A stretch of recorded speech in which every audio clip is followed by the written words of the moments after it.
In a world of remakes and remasters, what was once sacred and cool has now soured and become lame. Gone are the days of Pops and Cowabunga. Now is the reign of Slurp Juice and Dabs. Kids these days don't even know how bad they've got it. Now it's up to the best generation to rise to the occasion and make a show that dares to go where a lot of other nerdy shows have already gone quite a bit. That's right. They're going to talk about it a lot.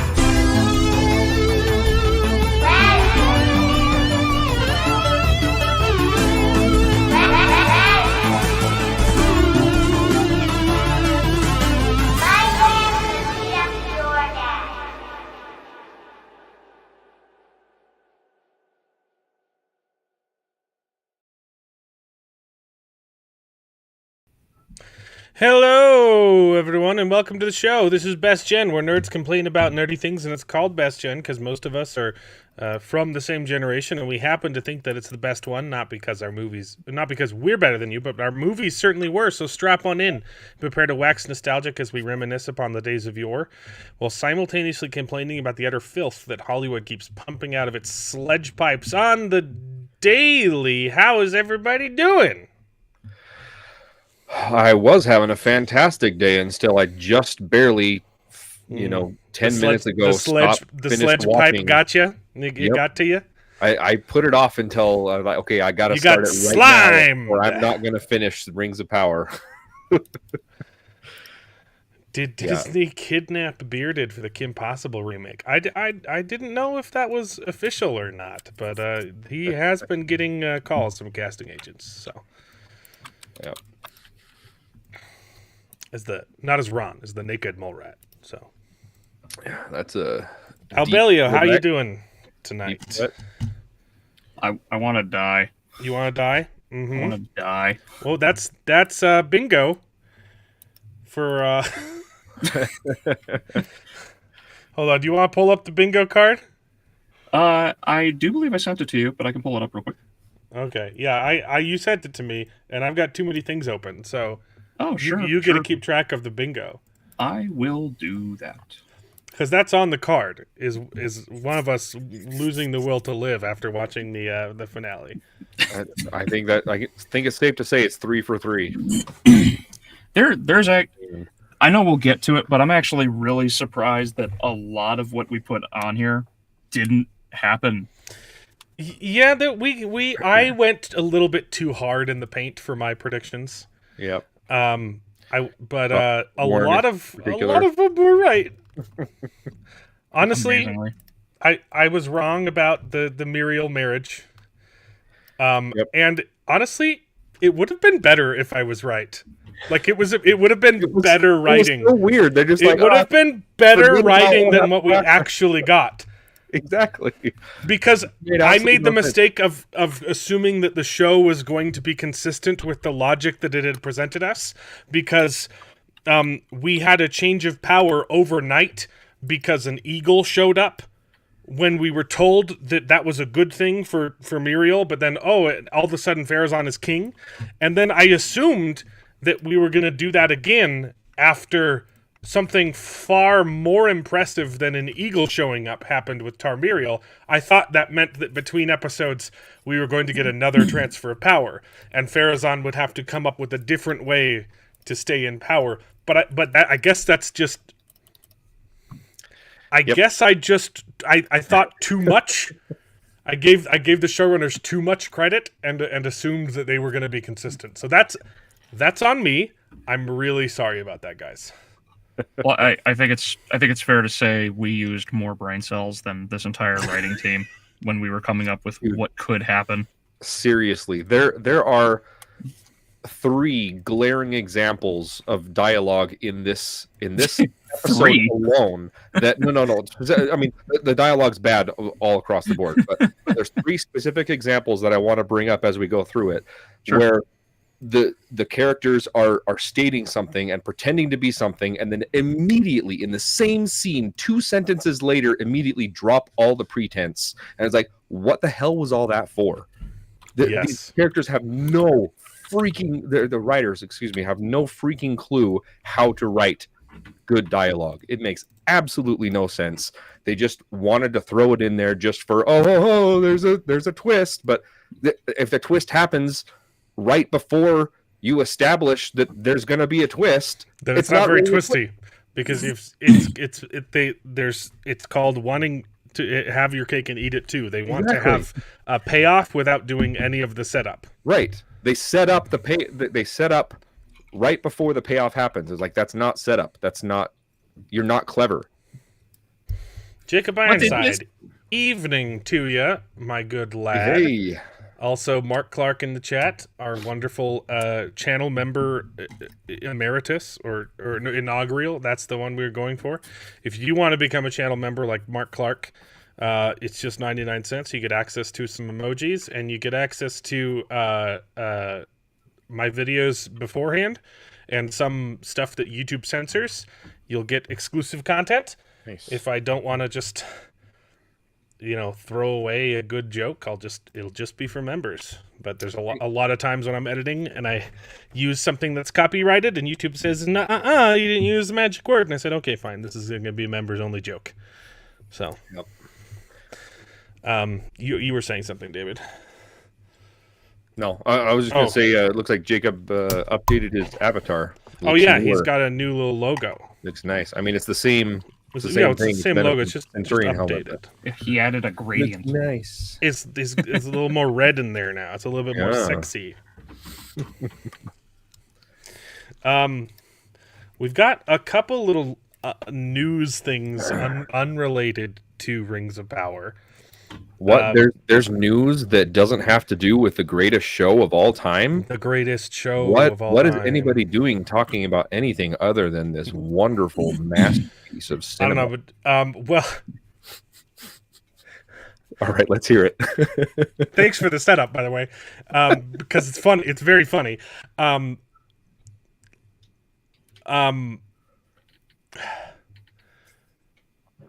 So a certain prolific character in cinema is going to be getting a statue in London to celebrate that character in film, and the statue will be placed next to Batman, Bugs Bunny, Paddington Bear, Harry Potter, Mary Poppins, and Mr. Bean.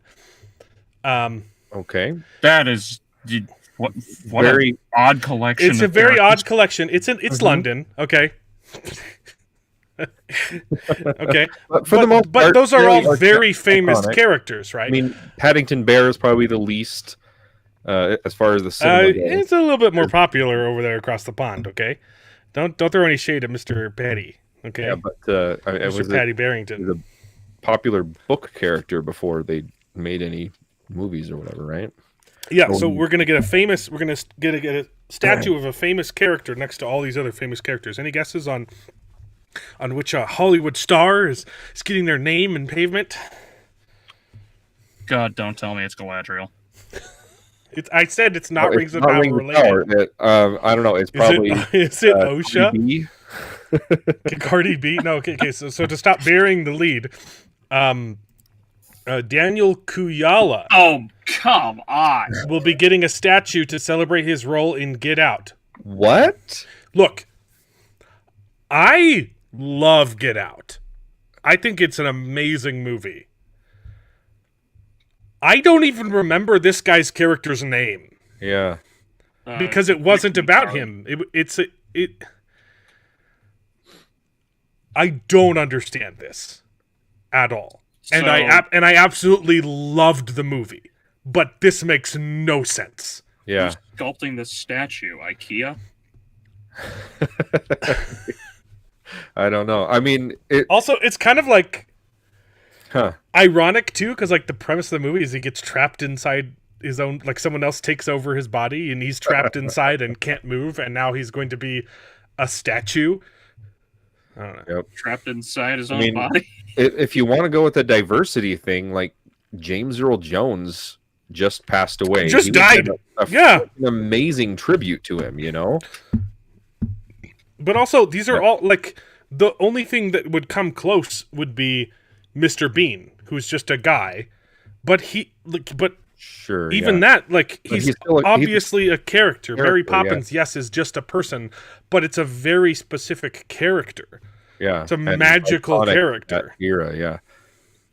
I feel like people are going to see the statue and just be confused. Like, do people even know who he is? I don't remember his name. Yeah. I can't wait to see a bunch of drunken Brits running at the statue, slip, miss, and get clotheslined by his outstretched arm. Right, and I hope that it's him crying with his mouth open as the statue. Right. I mean, that's an iconic but there's like, what else from the film is iconic? Like, that's the thing. Like, this is the only part. What part of the movie of the character would you immortalize? Yeah. It doesn't make sense to me. Very interesting choice. So, I mean, we know why the choice is being made, and I say that as someone who loved the movie. I don't get it. But I mean, there's lots more interesting choices if you're gonna. I don't know. Like, it would make more sense to have a statue of Jordan Peele. Yeah. Than sure. The character whose name I can't remember. Yeah, or if you want to stick to characters, do Medea, right? Sure. Medea has been in, there's so many Medea. I hate your argument, but like, it has more merit. I hate what you're saying, but it has more merit than this. Yes. Right? I would agree with Jacob, but they already snuffed him at the Oscars. Years ago, so yeah, that would have made sense. They're not going to do that. It's just Nicole Kidman, not a character that she played, just the actress. Yeah, she's in the pose where she's eating the crickets with the chopsticks from the commercial she did. Got it. All right, well, we're beating this hypnotized horse a little bit too much, I think, and there's so much more to cover. Famous AI artist says he's losing millions of dollars from people stealing his work. Never would have guessed. Yeah, this article had me laughing. It's funny. It's funny. I think I might have a different opinion than you, David. Though. No, I'm with you. I because he's been denied the right to copyright his works. Yeah. So I think AI is a wonderful tool, and I think people are blowing it out of proportions being used for art and stuff. I don't think that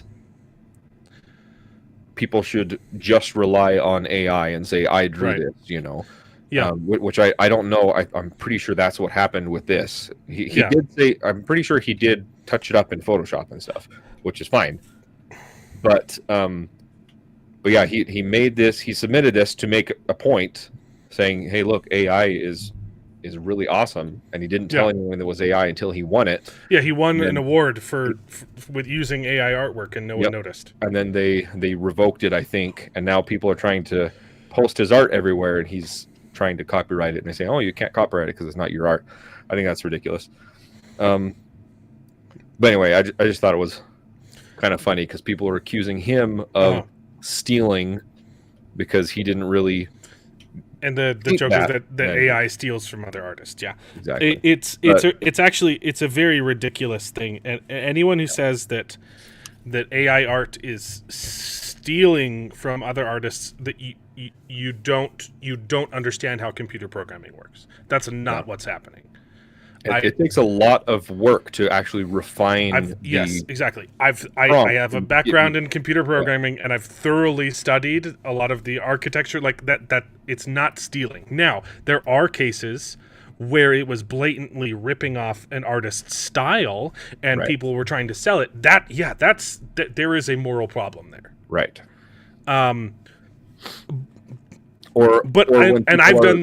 I've done the same thing, right? If you give the mouse a cookie, right? I used AI with Right. my book. If you give the left a cookie, right? I'm not selling that book, right? I'm not saying, oh, I made this art. I clearly used AI to make artwork similar to if you give a mouse a cookie, so I could make a funny joke. Yeah. And yes, I stole the art style, okay, but I'm not trying to pass it off as my own. It's very clearly. And I think that's where there's an issue, is where people use AI and then don't credit the AI at all. Say this is my work entirely. I didn't do anything. Sure. I think AI should be an awesome tool. Yeah, You should acknowledge it, and it shouldn't just be, okay, I'm going to have AI spit out this image and I'm just going to use that as is. You should just piece together parts of it and use that. It's like Photoshop. People forget that Photoshop making artwork for the Disney Plus shows. Yeah, that's. I mean, it'd be better than the crap we're getting now. Yeah, people forget that when Photoshop came out, artists were in an uproar, like, "Oh, that's not a real photo. Yeah, you're manipulating it. You're editing it. That's not a real photo that someone took with the camera." It was the same. It's the same thing. It's just a different technology now.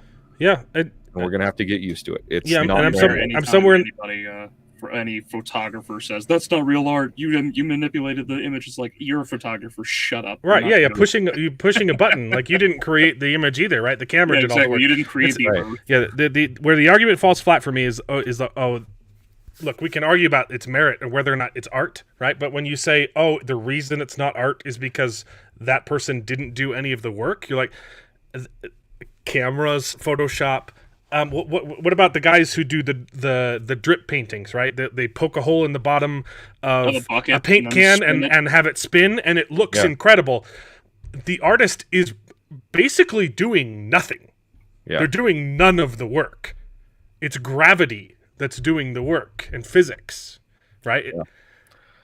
Yeah. There's obviously a line somewhere, and most of the discourse around anti-AI just fundamentally does not understand the science behind it. And well, like, I sympathize. Yeah, like, it's definitely something we need to be cautious about. We also need to be making the right arguments against it. Yeah. And also the value of art is what we place on it. Right. Yeah. So who cares? If someone wants to buy an AI painting, whoever made it should get money. Exactly. It's like, you should be able to copyright it. Honestly, I think you should be able to copyright AI generated images. I don't think a lot of people are going to try and buy them unless you get really, really good at using AI, and that to me, that's no different than using Photoshop. Yep. So, I agree.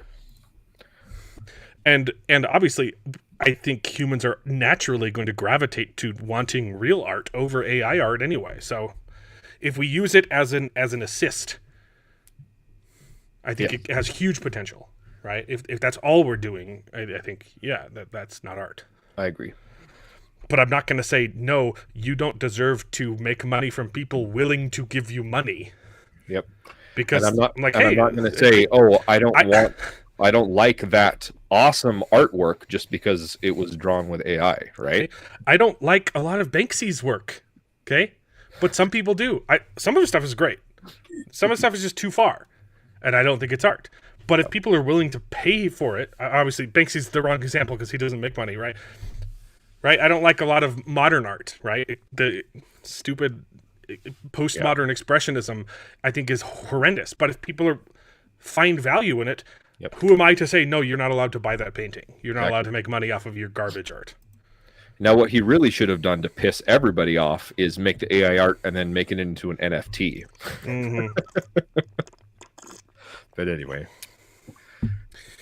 Next one. Jeremy James, baby. Oh, I guess this is the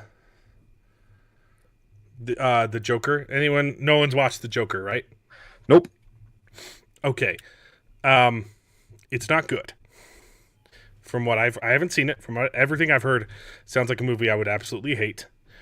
And the director, they've straight up said, we made this movie to piss off fans of the first movie. Oh, wonderful. Is there an interview where he says this? I think I had it pulled up somewhere, but I also have like 100 articles, and it might have gotten lost in the shuffle. Sure. I'm curious because I've heard so many people say that it was meant to. There was an piss people article. off, but I don't And know. No one was able to pulled it ever up. like confirm this because it's always just a shared perspective. No, it came from either from the director or the studio. Let me see if I have it here. This is all Rings of Power stuff. See, if it Might came be from in Todd Rings of Phillips, then I'm even more confused. Yeah, well, he didn't want to make the movie. He said no, and then they paid him $1 billion. So he said yes. Neither, and Joaquin Phoenix didn't want to make the movie either. Yeah, They had to pay them. I think that's why the movie was so expensive, because it doesn't look. And from what I'm saying, from what I'm hearing, people said there are only like 4 sets in the movie. It all takes place. It doesn't go anywhere. Yeah, it's like and primarily. It doesn't look any like it. It doesn't make sense that this movie cost more than the first movie because it looks the same and used less, right? So I think all of the money went to Todd Phillips and Joaquin Phoenix, just convincing them to do it again. And Lady Gaga probably too, but yeah. Oh boy. But he makes a really good point, and and there's no sound. Hold on. All right. So what is this clip from Jeremy about? It's him talking about how the reaction, what we talked about. Hold on. Oh, okay. Here we go. Share the audio. This one should have audio. We're in this weird time where studios and filmmakers are like, so let's just troll the fans that actually built this thing up. Hundreds of millions of dollars on their own private joke, their own way to stick it to fans. It's so strange. We're in this. Yeah. Yep. Okay. Exactly. But they did say like the wrong people liked the Joker movie, and so they made this to antagonize the wrong them. people. Yeah. But let me see. Yep. I remember after the first Joker movie, there was tons of. I did have it pulled up. Tons of talk about the riots and. Here's the article. Yep. The Joker Folie à Deux has a message for fans: go F yourselves. They're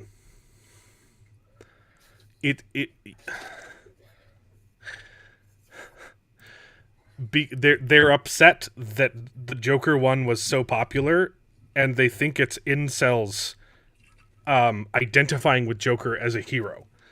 That's not why we liked the movie. We liked the movie because it told a good story. Yep. I don't think that Arthur Fleck is a good person. Yeah. I don't identify with him. Yeah, that's exactly what I said in my review. It's like, I'm totally with him and would defend him up until the point he starts shooting people, and then I said, all right, I'm out. Yep. I think, you know what I think it is? I think it's to have another comparison would be season 4 of The Boys, because they made it with a lot of this. Yeah, I've heard they did the same thing with that show. Yeah, because he's like, oh, anybody who likes Homelander is obviously an idiot, and every negative thing they could say. And it's like nobody likes Homelander because the character, because he's doing a good job. Yeah, exactly. Because nobody have the same beliefs. He's a villain. He's evil. We hate him for being evil. We like him because he's good at being a villain. Yeah, same reason people liked Darth Vader. That doesn't mean that he was. This is literally the argument. They're like, look, I thought the movie was bad too, but I'm glad that it got made because it's pissing off people who liked Arthur Fleck. Who are these people? Yeah, I don't know. Quarter Black at the same thought. Like, no one actually thinks this. Well, the only people that I saw that after the movie were on the Joker side were, fans of the so-called Summer of Love and the riot. Right. That's not right. The people who would identify with his character aren't the ones that you dislike. Yeah. They're the ones who were saying it was mostly peaceful protests. Yep. They're also the same that said they hated the movie. Yeah. It is quite bizarre though. If you want like spoilers, it's like I heard enough. I'm not going to watch the movie. Gotcha. Like, he gets gang raped by prison guards. Yeah, I heard about that one. I was hoping that wasn't true. No, it's true. I saw the scene. Oh, lovely. I watched it on someone. It was up on X for a little bit before it got pulled down. Wow.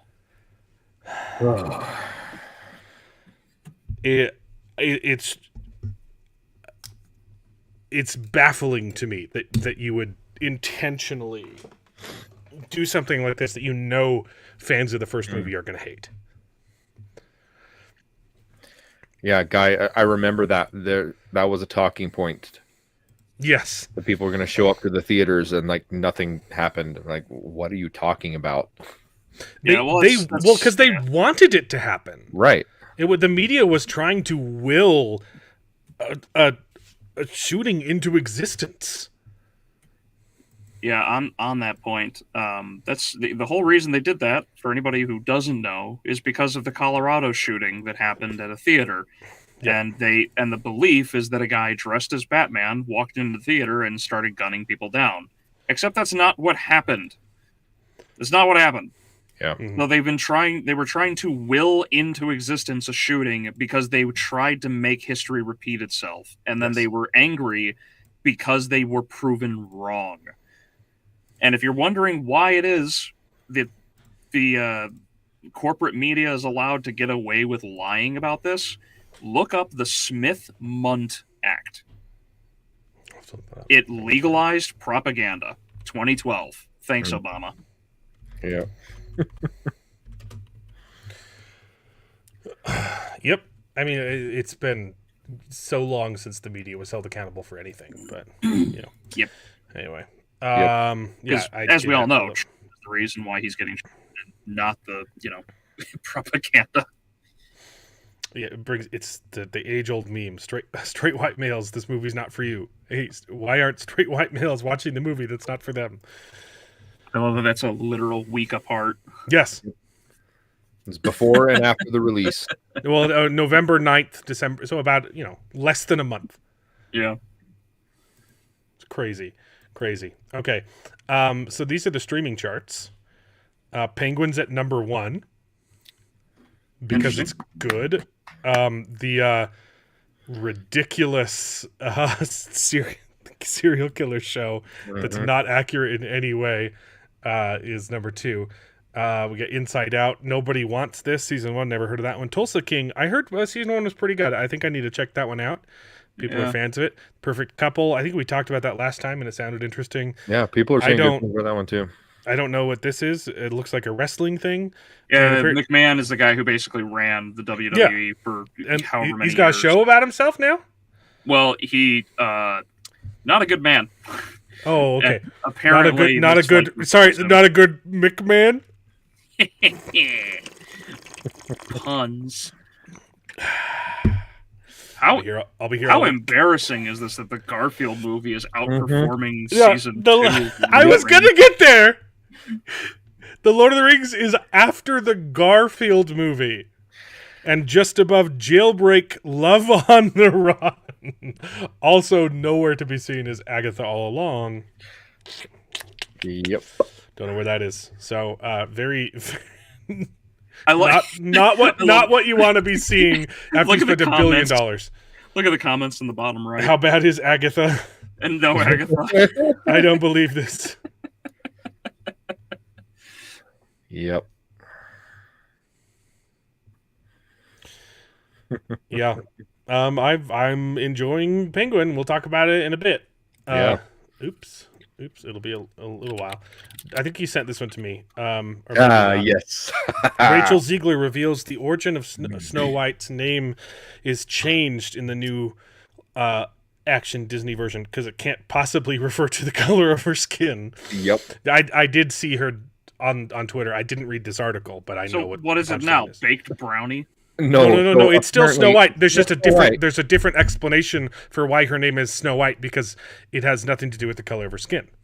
You guys want to hear it? Justin Hancock, evening. I hope you're going to enjoy the show. We got some good stuff coming up.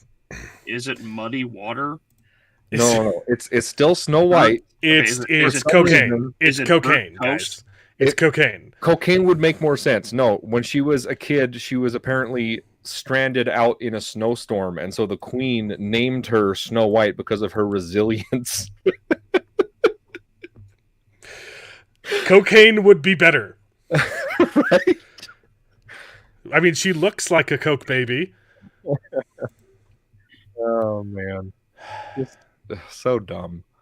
I mean, look That's at all I that want. picture. Like I've never. I don't want to look at the picture. I'm done. I'm past it. Yeah. All right. Viggo Mortensen with an absolutely base take. That someone asked him if he'd go back to Middle Earth, and he's like, what would it take for him to go back to Middle Earth? And he's like, it would need to be a Tolkien story. I wonder if he's hinting at anything. Mm-hmm. Yeah, the look and feel. He's like, I really loved what Peter Jackson did, and because he was on record saying we're trying to make Tolkien's story, not our story, and he did a good job. So I wouldn't join anything that was any less than that. Phil, everything they did was respectful of the Tolkien storytelling. First and foremost. Yep. Yeah, if that isn't a direct shot at them. Man. Also, Viggo Mortensen looks freaking. Dude, amazing. he is so Dude. sexy. Like, Cast forget him in another movie. George Clooney. Right? George Clooney getting sexiest man alive for like 10 years? No way. Viggo Mortensen should be on the top of that list every year. Heck yeah. Did you mean George Clooney? Yeah, George Clooney won sexiest man. You said George Lucas. Did I say George Lucas? I said it sure twice. you I said said George Clooney. Clooney, and then George Lucas got it for 5 years. Yeah, I was like, what the hell is going on? he's a little sexy too. Okay. It looks like the Budweiser frog with a beard. It's like, good lord, man, my guy. Yeah. Snow White better be a better explanation than Grand Elf. Yeah. Honestly, yeah, it's stupid. Yeah, as soon as they said that, I was like, Han Solo. Here's it's not. You want to know the actual thing? It's supposed to be Gandalf. That's where his name actually comes from. Yeah. Gand meaning wand. They thought he was a big elf with a wand, and they called him Gandalf. Why would you change it to something stupid? Because he's so grand. Anyway. But yeah, and that was a name that wasn't given to him until much later. But also, names can't be given. It's just what you're called. Right. But it is in the end of this episode. A name isn't something that you can just be given, like Grand Elf. Don't you like how, like, Mark Clark's got my every one back. of these- You heard George Clooney. I think you're crazy. I'd never said George I think you're Lucas. both nuts. Don't you love how all of these characters with their writing nowadays, this is just how they explain their names. It's always something really, really stupid. Yeah. Yep. And somehow this is passable. Yeah. I don't know. Yeah. But like here's the thing. Gandalf already had a name, right? That he was going by, and Gandalf just turned into like an affectionate thing, right? Because he's the Gandalf. He's the Gandalf. Hold the door, right? But they just started calling him that as a nickname, and then it just became his name. Oh, sure. I mean, but if you don't have a name and your first one is Grand Elf, like that's not good. I just get really, really frustrated by the idea that they keep doing this with all the names, and I just thank God every day that Arnold Schwarzenegger is not a fictional character. I would love to hear that origin story, though. We need it now, Hollywood. Schwarzenegger. I mean, it would be interesting. Okay, how do you come up with the term Schwarzenegger? There's a lot of words that sound similar. Go heal yourself. I loved it so much. Go heal yourself as I commit suicide off this cliff. Anyway, talking about diversity, people keep all I've seen on Twitter is people mad that we don't like Rings of Power, and they say it's because we're racists. and they keep bringing up examples of like, oh, people today would have hated this. Yep. Right? They that's literally all I've seen all week is people bringing up good stuff and saying people today would hate this. And we're like, no, we loved it. We're the same people. Yep. Like, we loved those things. Like the Walking Dead video game. And seeing this, I remembered, I haven't finished those games, and I have the other two now. I only played the first one. The main character's black. No media controversy. He was well loved. How did they pull it off? They told a good story. Yep. And they didn't race swap a character. Like if you honestly can't see the difference between those two things, I don't know how to help you, and I want to help you, but I don't know how to explain. Like if that's how you really see the world, if you can't tell that there's a difference between telling a good story with an original character and repurposing a character so that it's a symbolic takeover because it makes the character better. If you actually believe that changing the color of a character's skin makes the character better, you're kind of a freaking racist. Kind of the definition. It's insane to me. Well, remember too, like the reason none of these people actually throw a fit about anything that has already happened is because they don't know the source material. You know, look at Jurassic Park. Robert Muldoon is a badass Kenyan game warden who handles big cats. They made him a white guy in the movie, but you'll never hear a leftist complain about it because they've never read the book. I thought it was the last part of his name that meant black.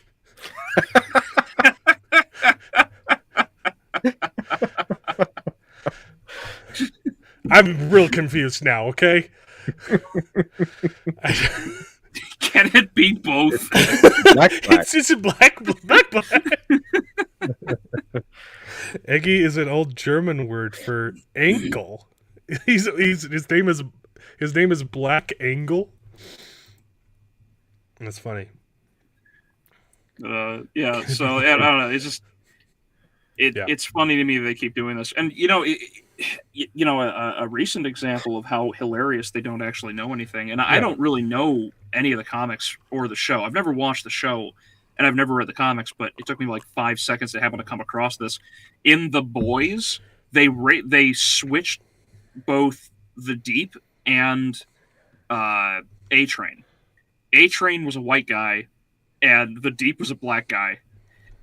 There's very obvious reasons why they couldn't make those two work, so they switched them. But no leftist complained. It's everything's totally fine. It's okay. But you couldn't have a black guy swimming and a white guy run fast. Couldn't have that. Yeah. Wow. Oh, Mr. Alcoholic gifting memberships again. Thank you so much. You're too kind. If you've just received a membership, just know you have superpowers now. Okay, by becoming a member of the channel, what happens is you've just received a diversity shield because you now are you also are technically Mexican now, which means you can say anything you want and you can't let the be slurs criticized. fly. You cannot be criticized because you're a POC. Technically. You can print out your little certificate. I should sell certificates. Yeah. Coming soon on the channel, new merch. We've got papal indulgences, okay? Mexical indulgences. It's the double Mexico. That sounds weird. I don't like that. Don't say that again. Sounds so much like testicle. Yeah. Here's the thing. Haven't you've heard the term practice makes perfect, right? It's a lie. Practice does not make perfect. Perfect practice makes perfect. If you practice something incorrectly, you're doing damage. It doesn't matter how much you practice. If you're practicing it wrong, you're making your game worse. If you played any kind of sports, you would have heard that. Perfect practice makes perfect. Like practicing a tennis serve. If you do it a 1,000 times, but you do it wrong 1,000 times, you're training yourself to be bad at tennis. Okay. It's the same thing with diversity. Diversity is not a virtue. Good diversity is, right? If you're doing something just for the sake of diversity, there is no value in it. Yeah. And usually the motive behind it is malice. But in and of itself, it has no morality. Now, good representation is a good thing, right? I would freaking kill. I would absolutely love to see an adaptation of Gunmetal Gods. It would be the coolest freaking thing on screen. Started reading that this week, by the way. I love that book. I still have to. I need to read book 3 and 4. I haven't gotten around to it because people keep giving me other stuff to read, and I don't want to do it. I just want to go back into Gunmetal Gods. But rather than getting actual diverse stories like Gunmetal Gods or Rage of Dragons or Telltale Walking Dead, which was a fantastic story. I loved the first game. I don't know how the other two played out, but the first one was fantastic. Great diverse story. Instead, we're subject to the what we get, which is repurposed, hand-me-down tripe. And what does that do? When you force diversity on something and it ends up being garbage like the Acolyte, it sets progress backward. It creates racists. Because they were told, the reason that we did this is because diversity good. And you keep making it so horrible, you're training people to dislike diversity, and that's a bad thing. I want more diversity. I want good representation. Yep. I'm also fine if the story's all white people. Because that's fine too. Guess what? That would be diverse. That would be a change of pace. Okay? Yep. Very true. But yeah, minorities don't need sloppy seconds. They need good, original stories, right? And there's plenty of other stories that you can adapt that already have awesome characters. But they don't want to do that. They just want to race swap. Oh, we got it. That was the joke. Yeah, we got it, Neil. You're good. You're good, buddy. You're good. You're in the clear, man.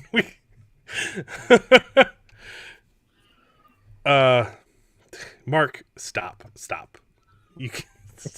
That's the second book. You got to start with Gunmetal Gods. Oh yeah, you already got that. Sorry, I'm catching up. I was on a rant. You want to start writing a book? Awesome, man. Revolving Melkor, and that would be cool. That'd be cool. Make some good fan fiction. Honestly, make it your own. Look, make it about Melkor, then change the names and make it your own, so it's not fan fiction, because that's better. That doing something entirely of your own can be 100% inspired and ripping off something else, but make it your own. Don't make it fan fiction. Don't do fan fiction. If Snow White had been out in the rain, I guess her name would be Soggy Wet. It's a good one. It's a good one, guy. You got me. You broke me. It's for me. No one else. Still, make it your own. Water clear. Gray cloud. I think fan fiction is unless it's like something incredible, like on par with Rosencrantz and Guildenstern Are Dead. Oh, I don't like fan fiction. I think it is inherently unhealthy.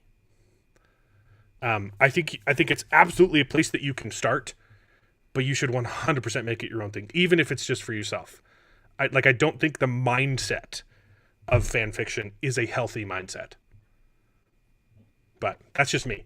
And you're welcome to disagree with me on that, and I wouldn't push back. Do you guys want to take a test? Oh, no. I'd rather not. What is this?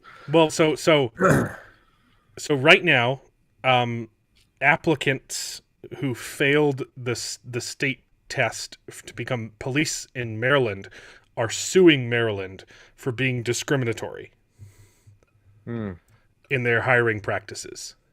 Do you guys want to take a test? Right. It's discriminatory because it's too hard. This is literally pulled from their practice test, from their website. These are the kind of questions that are on the test that is discriminatory against black females. Wow. On Tuesday, Officer Jones worked the 3 p.m. to 11 p.m. shift. At 10:55 p.m., he was called onto the scene of an accident where he remained until 1:30 a.m. How long past his regular shift did Officer Jones work? You can use your fingers, it's okay.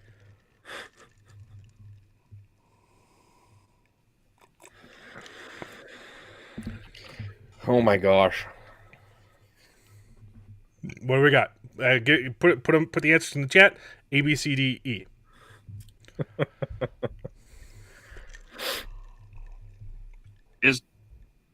Is this a trick question? No. This is a question. Not a trick. How much overtime did you work? Did Officer Jones work? Are we kidding? Is it hard? Can you not come up with the answer? No. I'm just. Where does this question lead? Like, what's the point of the question? Basic math. Yeah, the point of the question is basic math. It's weird that Justin got it. It's weird that this is on a test for. No, the correct answer is F. You're racist. You are racist. Yeah, it's just basic math, and I read through the whole test. That's the hardest question. Okay, because there is a bit of it. Like if you're not very bright, you're going to start counting from 10:55, and you're going to say 2 hours and 35 minutes. But that's not even one of the right. So you can't, even if you make the mistake that most people would make, you can't even get tricked. So it's the opposite of a trick question. It's a funnel question to funnel you to the right answer. Okay. This is why they're being sued? Yes, because they're too stupid to figure this one out? Well, unfortunately, a larger percentage of black women failed this test than other people. 30% failed, whereas 9% of white people failed. And because of what's it called? There's a law.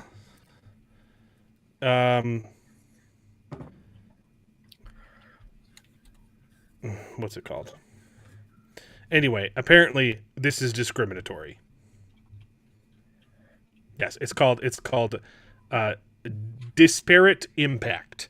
It doesn't matter if the questions are easy, as long as it has a disparate impact on demographics, it is discrimination. So Maryland is getting sued for discrimination for asking basic math or grammar questions. Which one of these is correct? The incident took place.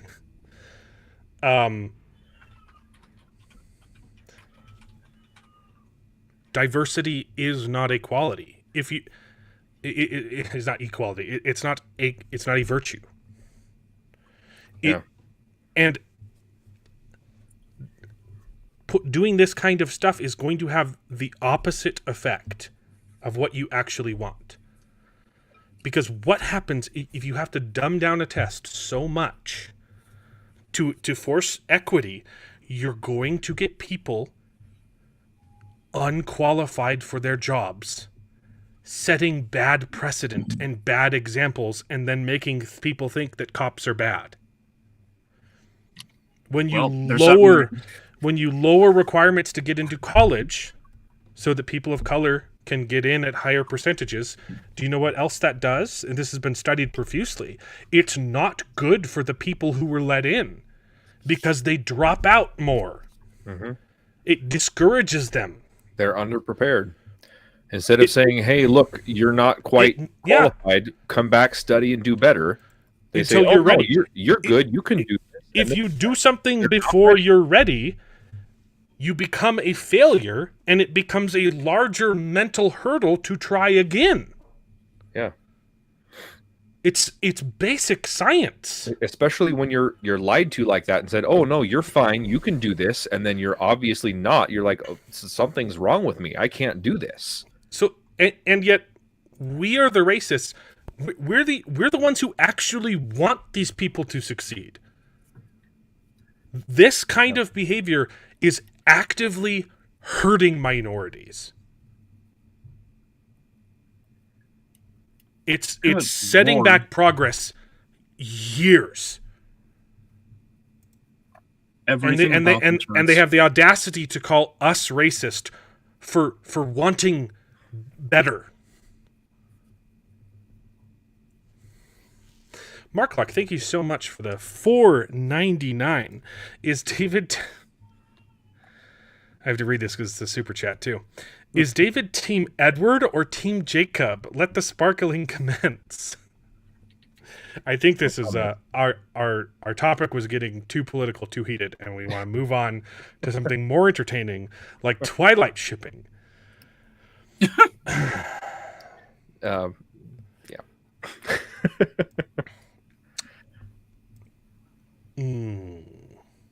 If it's the books, Team Jacob. If it's the movies, Team Edward.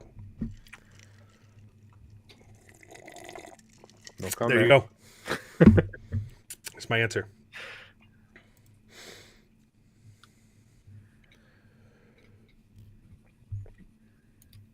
This was the plot point in Rescue Me? Isn't that a firefighter movie? Yeah, that's got I gotta watch it.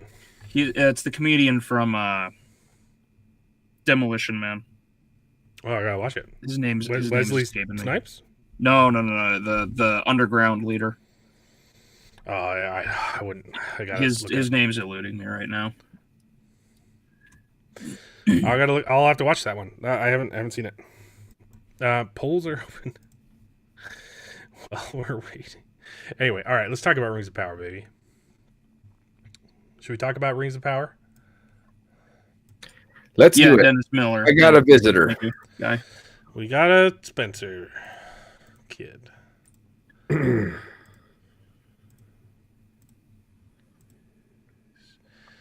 Viewer mode, and we'll share the screen.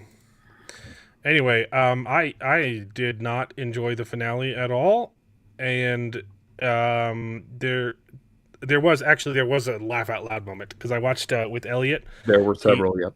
My 9-year-old came down like 2 weeks ago and saw me watching. He's like, "Oh, is this Lord of the Rings?" I'm like, "No, it's not. It's not." My kids did the same thing. All of them joined this episode and watched, and we were just laughing. At the end, my son and my daughter were like, "Can we watch real Lord of the Rings now?" For like, me, I'm so proud of you. For me, it was the beginning. This cold open right here.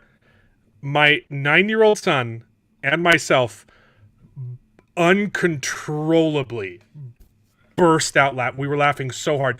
Yep. This part just looked so ridiculous. And did you notice he doesn't even hit him in the face? I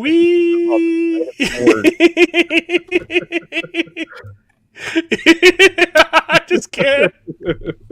It just looks like such a joke. Yeah, he's holding the axe like in the middle. He's swinging where he can obviously hit him in the face, and he just misses the face.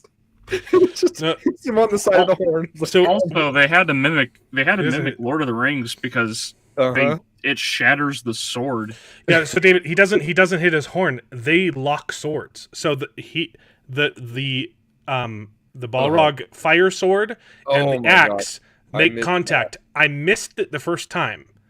Oh my gosh! What I thought happened is he's not even aiming for anything. It happened so fast. The first time I thought King Durin got cut in half and exploded like Sauron does, because for some reason everyone in this show explodes when they die. But that's not what happened.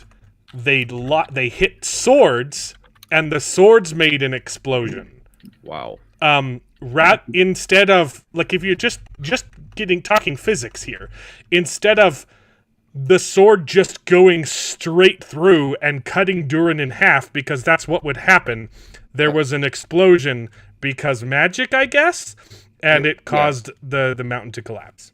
Even, I mean, if not even that, if it didn't cut through the axe, it would have lopped it away, right? If you're talking about mass and momentum, that fire sword is a heck of a lot more heavy, and it's being wielded by this big giant. And it's being wielded by someone very heavy. Like, the momentum alone would, like, it bounces off. Watch this.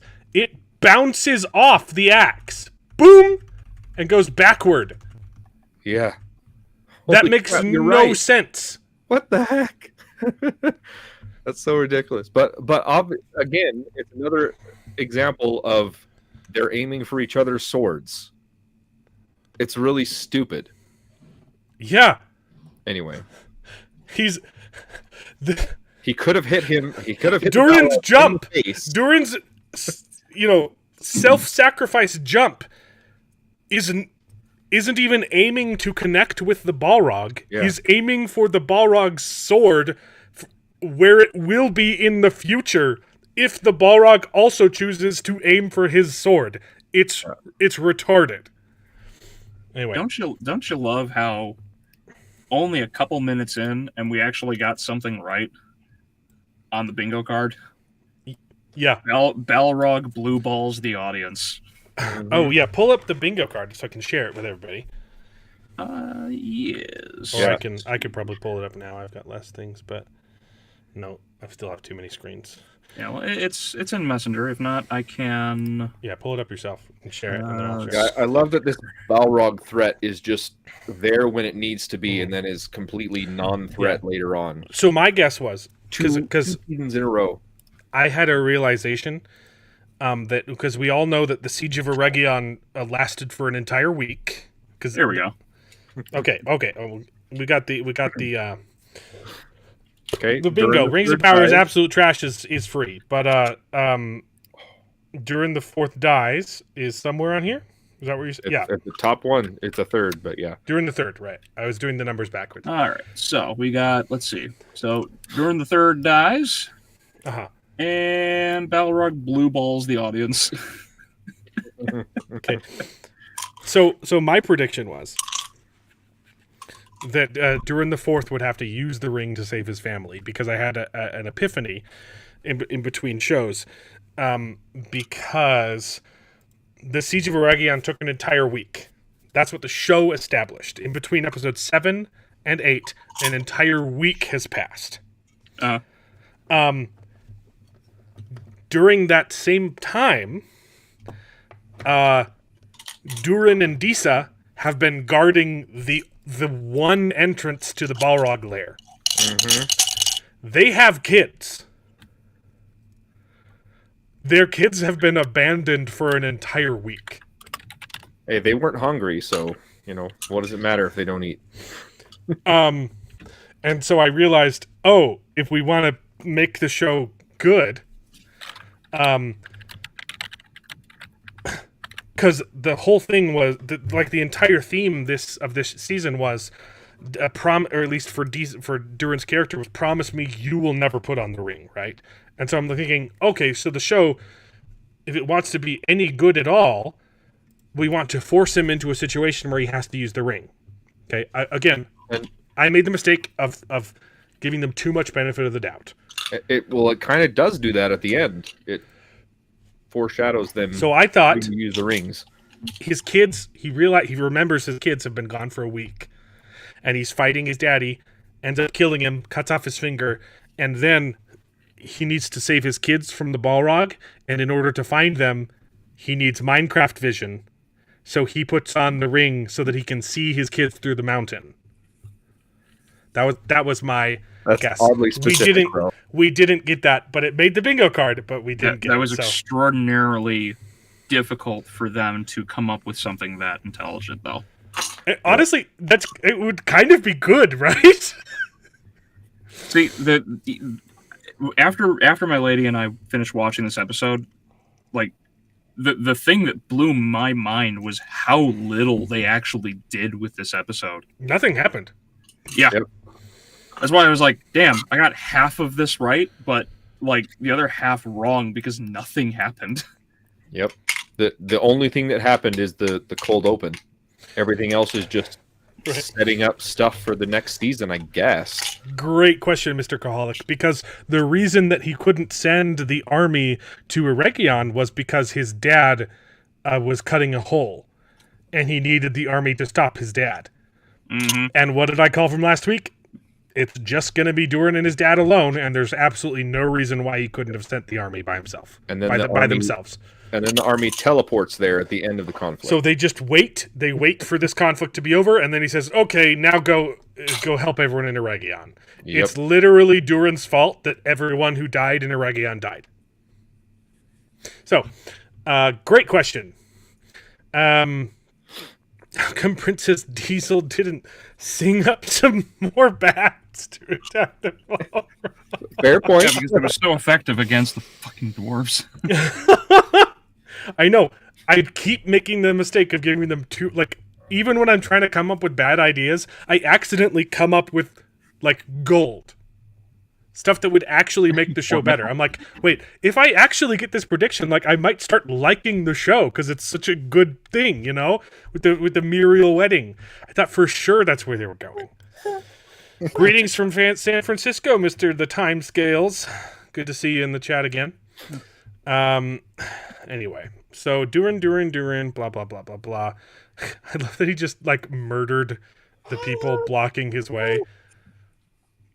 Also, Durin has command of all of the dwarves, and yet he can't stop his dad from going in a tunnel.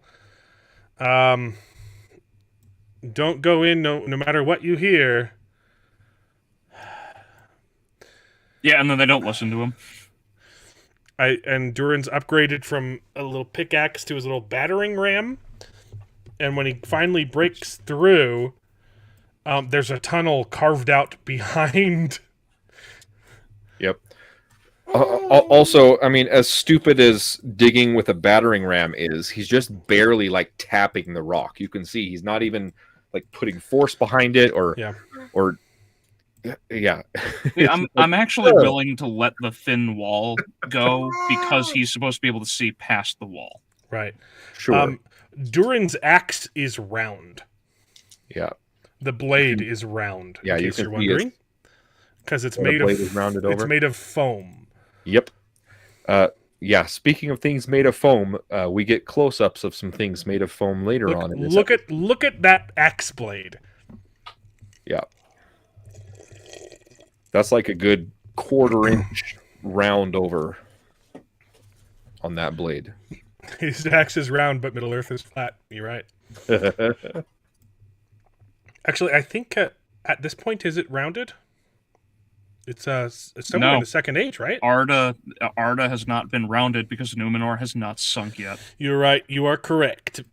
So it's currently everybody has friends on the flat Earth around the globe. Look at that axe edge, though. That's just embarrassing. It's cosplay. This show is cosplay. It's worse than cosplay. Anyway, don't knock down the door, Daddy. I love you. I'm gonna knock down the door. I'm gonna come. So he knocks down this thin little wall and then goes through it, and there's already a tunnel carved through on the other side. Mm-hmm. So he didn't have to keep digging because we're really bad at making sets. We see Mithril, and automatically the Balrog just shows up. Oh, but also we had to have a tender story where, hey, remember that time when we'd arm wrestle and you'd let me think I was winning?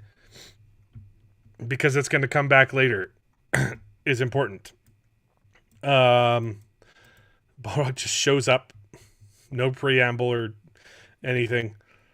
I also really hate how they don't even have this thing sounding the same as the original movie. No. The effects, honestly, they look fantastic because we're ripping off the movies. Good Well, job. because this is where the budget went. Right. Good job. Like, whoever made the effects did a fantastic job.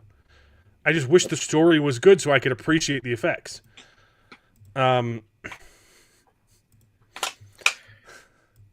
It's so pointless. Yeah. By the way, like, all the Balrog does is pull out the whip because we have to have that callback. Also, and then he falls down. He 360 no scopes during the third though. Yep.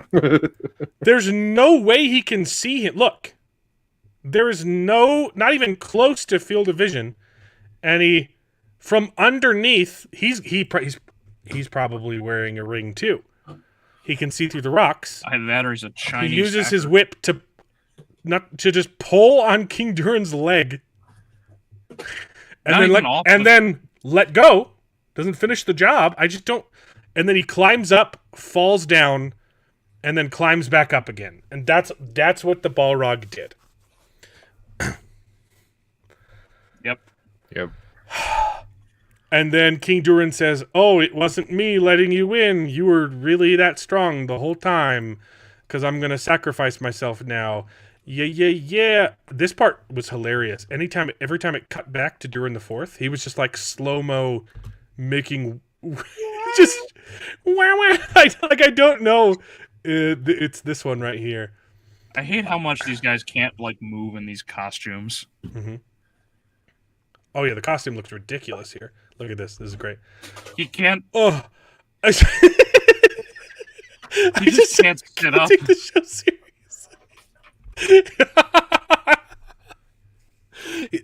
Durin is moving in slow motion, and King Durin is whispering the line to him in real time. Yep. But I thought it was just a voiceover, like him thinking it to himself. He's actually speaking these lines to Durin, because then it ends with him.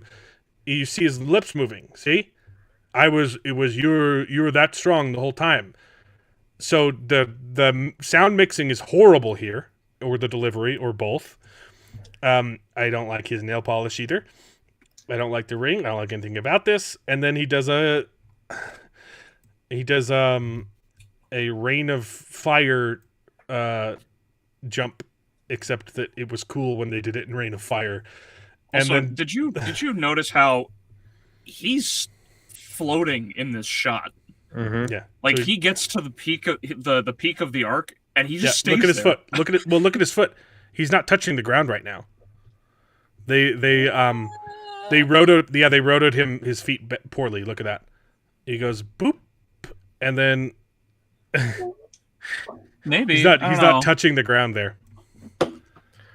Yeah. They probably added something underneath. The prevailing theory is that this entire sequence was a reshoot, and that they weren't even going to show the Balrog this season, because Adurin was supposed to die in season 1 originally.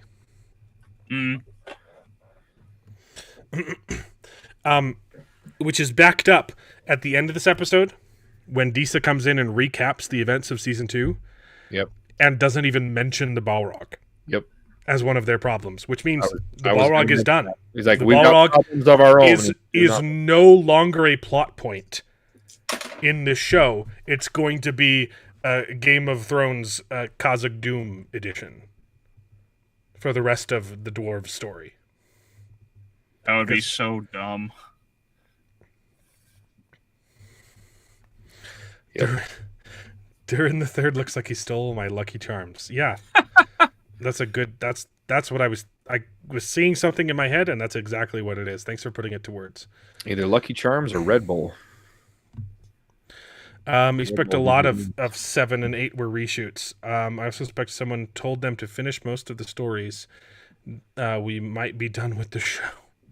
Yeah, no, even all of the announcements have been Amazon is probably renewing season 3 soon. Season 3 is on the verge of being renewed. Like, they're trying to will it into existence. Like, either you have the news or you don't. Like, why are we doing this? I really hope it's going to get renewed. There's been tons of news articles about that.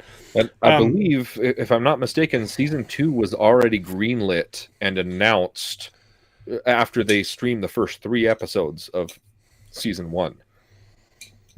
I'm pretty sure it was. Well, they've been doing the writing for soon. season 3, but yeah. The other thing that we know was reshots or repurposed is Adar's story. They've confirmed that Adar was supposed to die in season 1 as well, but it was Christopher Tolkien. Is he the bad one, or I think Christopher Tolkien's the bad one. Simon Tolkien is the one who worked on this. Christopher Tolkien was the good one. Simon Tolkien's the grandson.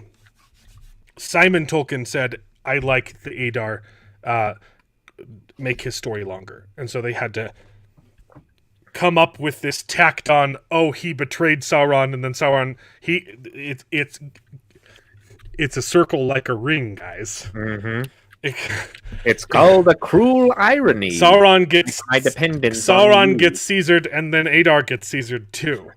Yep. Which is completely tacked on and not built up at all in season 1. Like, so you can tell it's just added on. But yeah, it was not Christopher. What's his name? Which Tolkien? Simon Tolkien. And Simon Tolkien is the same one who had the idea. He's pretty heavily involved. It was his idea to do Sauron, but Breaking Bad style. And it was his idea to have an orc who was based on Mike Ehrmantraut from Breaking Bad. And these are all confirmed stuff. So he's not very smart. Obviously. And it was his idea to do those reshoots. So, all right. So that's the opening of this episode. Yep. Bing. I was just laughing so hard. And that's it. Like, because they can't destroy Khazad-dûm until the Third Age. Well, so I think aren't supposed to have a Balrog or any wizards or Ishtar until the Third Age too. But they literally they did the same thing in season 1 and season 2. They just hey, Balrog, okay, he's there, now he's gone. That's it. That was one of my predictions. I don't know if that went on the. That was we already crossed it off the card. Yep. Okay, so blue ball. Yep. Yeah. So the last episode ended. This Gandalf story ended with him entering a field of trees to find a staff, and then this one opens with him with wandering the canyons. How does he know where the Harfoots live? He doesn't. Never been there before. He just finds them. Doesn't even know that Nori and whatever the hell her name is with these other not Harfoots.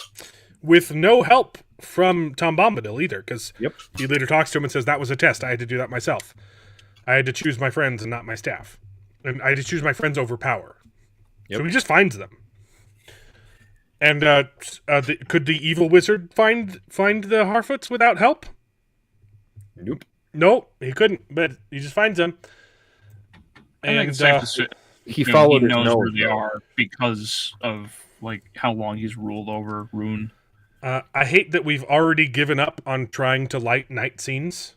We got one episode where it was decent, where it was a little bit better because we're spending so much on this fight scene, we want people to see the fighting, and now we're just back to just completely I can. Why is there a why? I didn't even know that was a tortoise. That's just a turtle. Yep. That's one thing my kid brought up. Is is that a turtle? I'm like, yes. And they said, why is there a turtle there? I don't know. I couldn't see it. I saw on my TV, I saw something move. Like a shadow. I saw a shadow move across the ground. I was like, I don't know what that was. And then it was never brought up again. So I was like, okay, I guess I don't need to worry about what that was. But I can barely make it out here. Okay, so he shows up. And Saruman just knows where he is. Mm-hmm. And shows up there. Like, the show is just things are just happening, and none of it makes sense or is explained or set up in any way. It's just this happens and this happens and this happens. Why? How do these people know where to go? It was in the script. It was written down for me, right? It was like, it's just so back. This story is so backwards. Sauron. There's absolutely no reason for him to tell Adar that Sauron is in Eregion. Yep. Oh, it only makes sense if he somehow knows that by attacking the city, Adar is going to lose the trust of his orcs and that he can take charge. But that only happens because he attacks the city. It's circular logic, right? Like, they're writing the show backwards. We keep saying it every week because every week it keeps happening. They know where they want the story to end, and they're just saying, okay, here's how we get all the pieces to show up there. Do they have motivations that would send... No, not at all. Does it make sense that they're going there? No, but that's where they need to be by the end. Yep.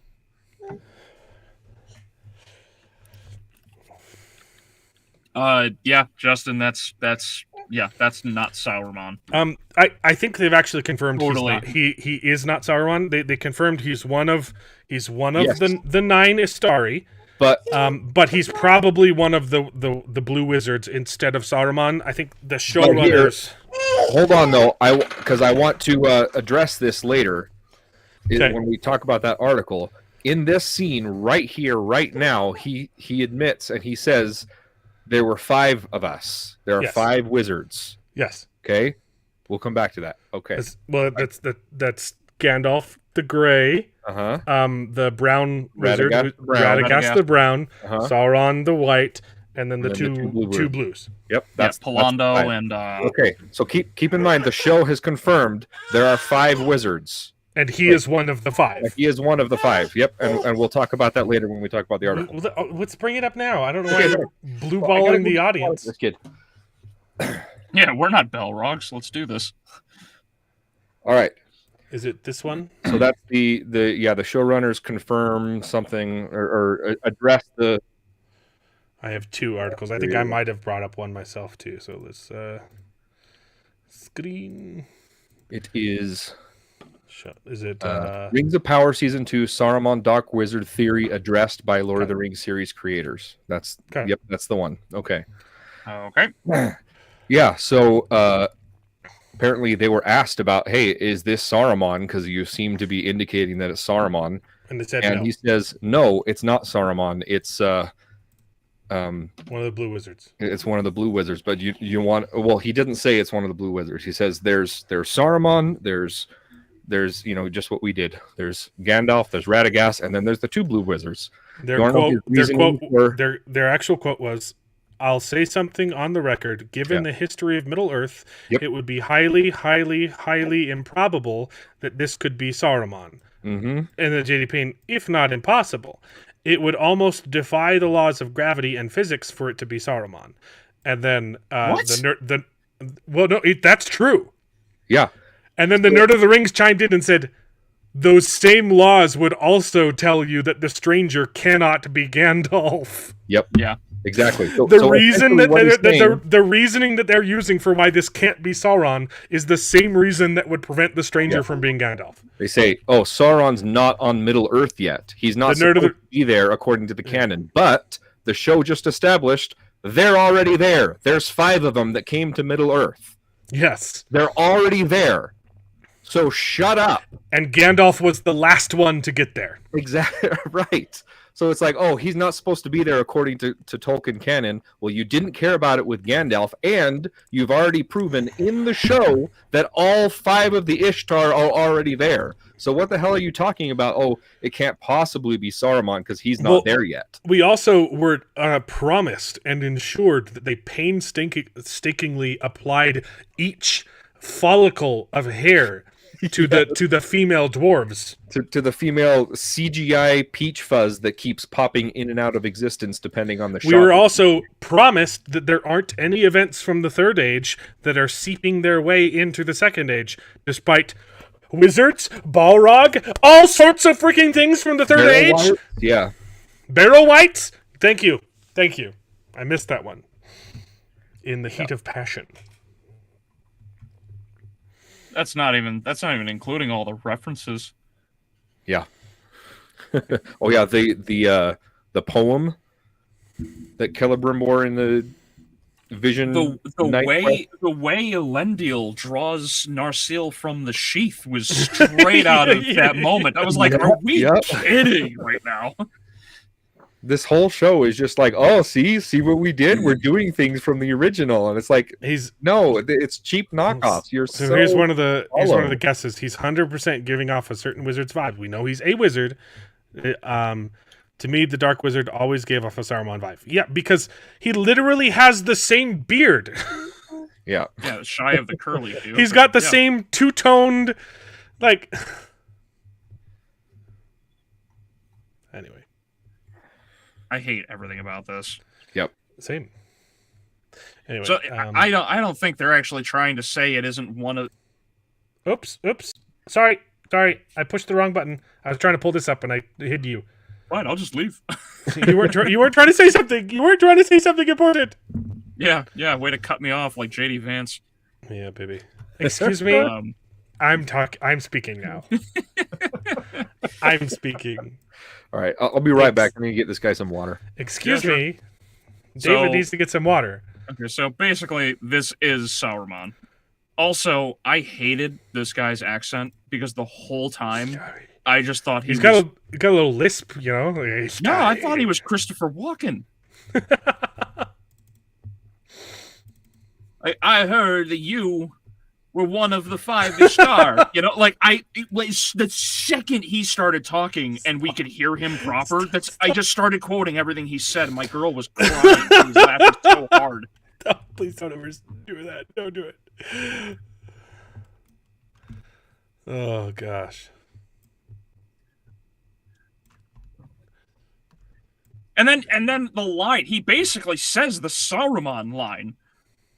Because he's like, if you're not gonna fight, if you're not gonna listen to me, then maybe you'll choose death or whatever. Yeah, or like the death of your friends. He does. You're right. Yeah, it's basically it's trust us, guys. It's not Saruman. It's like, but he basically said the line. Yeah, we believe that it's not Sauron just as much as we believe that it wasn't Khan. Oh, they did, and that was J.J. Abrams, who they learned all of the tricks of the trade from. True, very true. They were his tutors. Okay, I just pulled up the subtitles, which I had forgotten to put on before. It's so stupid. Because there is a subtitle that is important.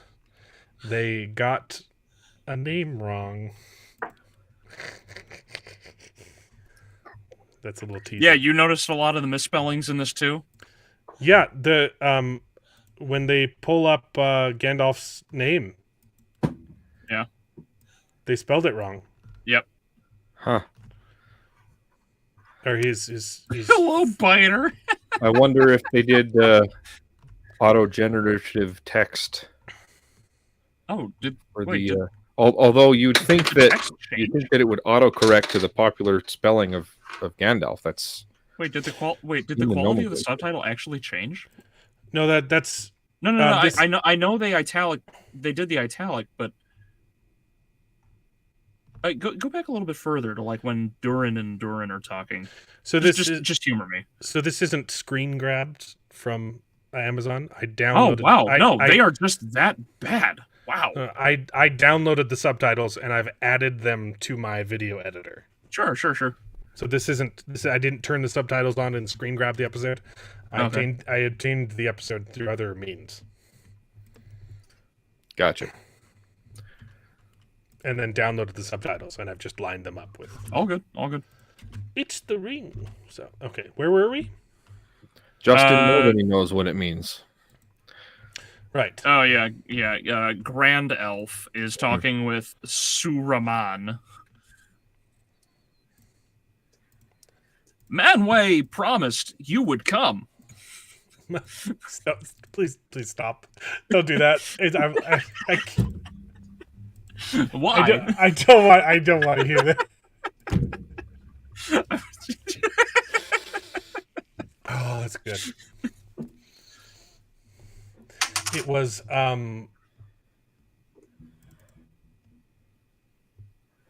it was when did they say Orlin? When did they say Gandalf's other name? Oh yeah, they get that wrong because it's not Olorin, it's Olorin, or Yes. I always goof it up, but they missed adding an I. Is it at the end when he's talking to Bombadil? That's what I thought it was, but it's been a week since I watched the episode. So where did I pulled up someone pointing out the misspelling too. Anyway, we'll find it later. We'll find it when we get there. All right, okay, so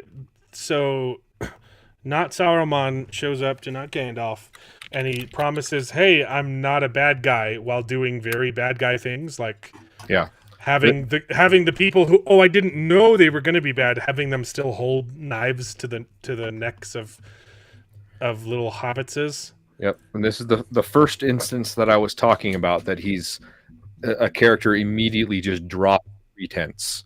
Like, what is the purpose of the pretense if you're just going to immediately drop? I don't know. Oh, I'm not a bad guy. Yeah, I'm not a dark wizard. I don't identify as a dark wizard. I just want to replace Sauron, the next dark wizard. Like, what? Why? I want to take his place, and you will be by my side. It's just so stupid.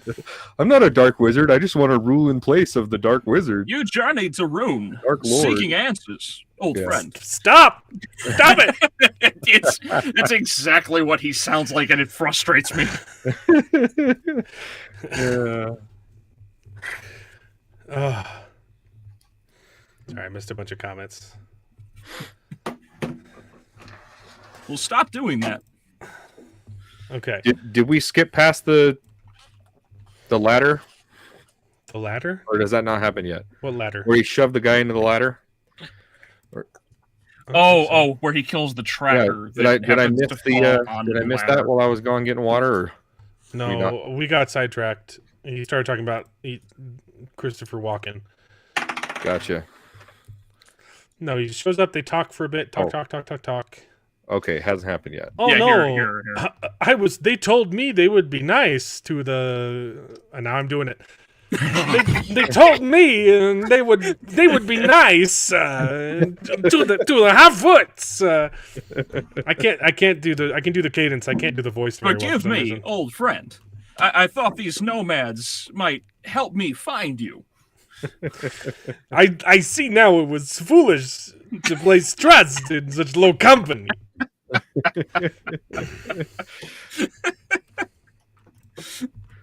My people will.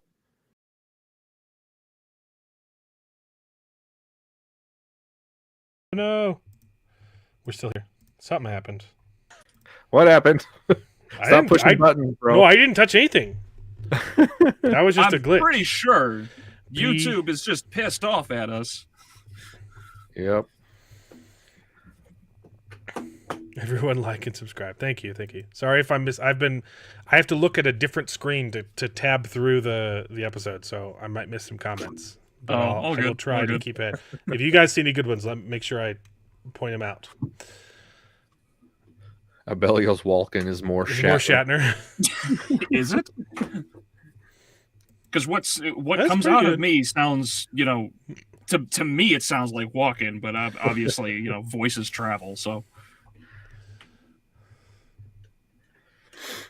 It also might be the angle of the microphone. It's like up and away, so I don't know. Yeah. But that also, I just noticed It's something. It's right here, David. He says, so the Harfoots ask him, "Is this the person you've been looking for the whole time?" The last that they know, they weren't looking for a person. He was looking for a staff. They didn't know what they were looking for. Right. He's supposed to go to the stars. He only found out that he was supposedly supposed to find Tom Bombadil until he found him. But they read the script. He was supposed to be looking for something, and he figured it was his staff. So there's where he just.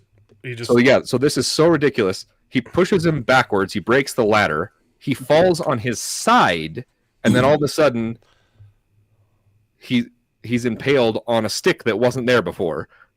In the back of his head. Right. Don't you But it's like not even impaled. He just rolls off of it. Yeah. There's no hole. Yeah. Wait, what happens here? You're right. Holy cow. He breaks the middle of the ladder. His body does. His head doesn't even hit the ladder. Right. Look, his head is right there. His head is on the rock. His head maybe hits the rock. But then he falls down on his side, and there's no ladder under his head. Yeah. And then it cuts to all of him. a sudden, he's impaled on a piece of ladder that he fell on. Oh my gosh! See, I couldn't see this on the TV, so I didn't realize there was more so in bad, continuity. bro. Gosh, okay. You know, I did say that the trackers were set free. I don't know if this would count. Yeah. I'll just give that one a dash. Like we were like half right on Libingo. They're set free. Hey, that counts. They're set free from their mortal coils. I absolutely despise how cool some of these suggestions were. Like, if you go back to the bingo card, you suggested that Galadriel uses invisibility to identify someone. Yeah. And that just went well, right over their heads. Or to identify, like, Celeborn's true identity, right? Right, yeah, she puts it on. She puts it on, and she sees, oh, wait, Adar, you have a beautiful spirit. Oh, it's my husband. Yeah, that would have been great. Yep. That was my suggestion. Yes. Also, oh my goodness, we were lied to. They at Comic-Con, they promised us. They assured us. They didn't just promise us in season 2. They said you have already seen in season 1, and it will become more obvious in season 2. They promised us an LGBTP character.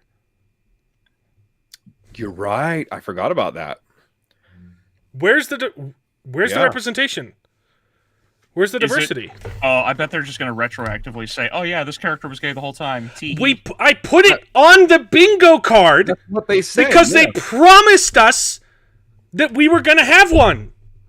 They promised us that they were going to retroactively give us a gay character. And instead, Poppy's pining after a dude. Yep. Hey, is it a dude though? Did you just assume that? Oh crap! That Stuart's gender. His ears and face do look like they're molded out of clay, so it's possible that he's a. You shut your whore mouth right now. Grandma Bimbor.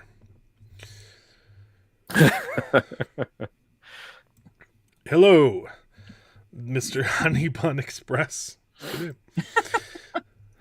Thanks for joining the stream. Not Saruman. He's a two-spirit blue wizard. Got it.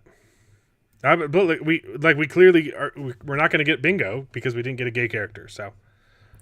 Yep. Well, not that way, but we will get. Oh no! I already see the bingo. I already see. Yeah. So, we'll get there, but yeah, it's on the diagonal, baby. Okay. Yep. And it's funny too. Like I took the ones that I thought were like most interesting and put them like in the inner ring. Yeah. Because I thought, oh well, like if they go this route, like there might actually be something kind of cool going on. No, the show is gay, so that there you go, alcoholic. Oh, good one.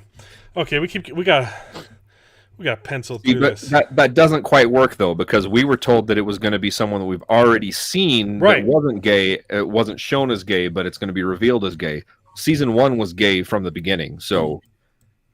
It doesn't count. Gay then, gay still. You're right. Is he the fellow you were looking for? That's never been talked about. Right. Again, how would they know? The audience, never knew. Not to the Harfoots. And Dark Wizard? Are you the Dark Wizard? I have many names. I don't embrace that name. Men placed it on me long ago because I was dark and a wizard. Out of fear. Out of their institutional racism. I hope my actions today, by literally just murdering a guy and kidnapping your friends, will lead you to know better of me. I despise that the top of his staff is super glued to a giant doorstop. Yep. And this is another point. I just want to smack that staff and just watch it go. Another point that I want to bring up, though, that earlier, 2 episodes ago, Bombadil said that the Dark Wizard came to this place before to find his staff, and apparently he found this doorstop. The doorstop. He found it. He found this. He pulled it off of a tree in ruin. Yeah. Or a door, I guess. Big plastic cosplay piece of junk, you know. Mm-hmm. This the sort of action you mean? I like that they called him out on it. That was fine. Yep. You pity him whose blade was at your throat. I mean, but that was a good comeback too. Like he was just trying to murder. You were trying to murder him. See, like this was a good line. This was a good line. Pity will not defeat Saruman. I liked that line actually. Sure, but it doesn't make any damn sense why the hell they're saying they would actually pity the trackers when they have no reason to pity the trackers. The trackers came in and just backhanded, Mama 7 froze. So yep. Ooh, good call, Justin. Yeah. It is the Raiders of the Lost Ark. For sure. Oh, is it? Not really. It's a similar shape. It's a circle on top, It's not a 1-to-1. It's close. Would you become a successor? Yes, walk with me. We will both be successors. Whatever. You give me. Yeah, that's. I don't want to be a dark wizard. Oh, we'll be dark lords with us. Wow. Yeah. This staff was actually has a red gem in it, and they just took the outer ring around the wings off. It's very similar. This was the line they're stealing directly from Saruman in the movies, right? You give me the little choice, old friend. Yep. But it's not Saruman. Like, what's the plan here? How does this turn him to your side? Okay, well, you don't want to join me? I guess I'll kill everyone you love, and that will convince you. Everybody out, because he gets to hold the rocks. We literally got the Last Jedi. Yeah, that was going to be the joke that I just thought of too. It was like it's Gandalf's favorite movie is the Return, Force Awakens. No, it is Last Jedi. It's Last Jedi. That's when she does the stupid elevating the rocks and everything moment. Yep, and he literally can do that now without his staff, just because the plot needs him to. Mm-hmm. Yes. I can't take any of these characters seriously. Also, not that I like feel bad for her or anything, but man, they didn't know what to do with Nori this season. It's almost like they're writing her out of the plot entirely. Like she just left. Yeah, it's like, oh well, I'm gonna go find the Shire. The Suzat's cataract. They just disappear. They're not in the show anymore. Well, they found the Shire. They'll show up for the last season and be like, "We found it." Like, what else? What else is left of their story? We got to go find the Shire and then stay there forever. I hate that they call it the Suzats, because that's all I could think about is like just Dune over and over again. It's like, why are you like stealing a name from a book that Tolkien hated? Like, what the hell? Why are we doing this? Okay, so apparently this chick is still working with Farazan. Elendil's daughter is working with Farazan. Like, I genuinely do not understand, and I need an answer.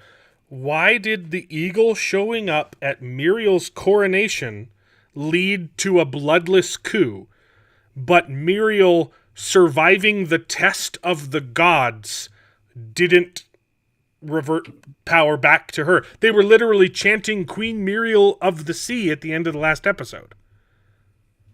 Yeah, well, or I guess it was episode 6, because it's been an episode without that we've been absent from. Well, Numenor. it's just like one of the other things on the bingo that we got right technically, which is it's a problem that was solved off screen, because it appears to me that these guys only write these episodes week to week. Nobody is actually doing any of these things consistently. Because we've seen them break their own canon and consistency left and right, like the wall around Eregion. It's like, where the hell did that come from? Did Mexico build it? And then we just she only survived the test that can only be survived by the gods, because she bewitched the gods. Yeah, the sea. Because he's always right. Because we read the script and found out that Halbrand is Sauron, and she's been working with Sauron. How on earth do they know this? Yep. They hold up a letter that he... How do they know this? I do not understand where they got this information. They couldn't even get a letter a couple miles to Eregion without getting intercepted by Barrow-wights. And yet Numenor received notice that Halbrand is Sauron. Did somebody actually watch my video and use carrier pigeons? Like, is that what happened? Eagles? Oh yeah, eagles. Carrier eagles. There we go. Messenger eagles. Yeah, there you go. Oh yeah, there you go. But the last time I like that we're all on the same page. You guys agree? Yeah, I know. No, this doesn't make sense though, because the last time the Eagles showed up, they got the wrong message. Yep. We did see Feminem for a season, for an instant this season before they threw her back in the kitchen. Because she hasn't been out of it since.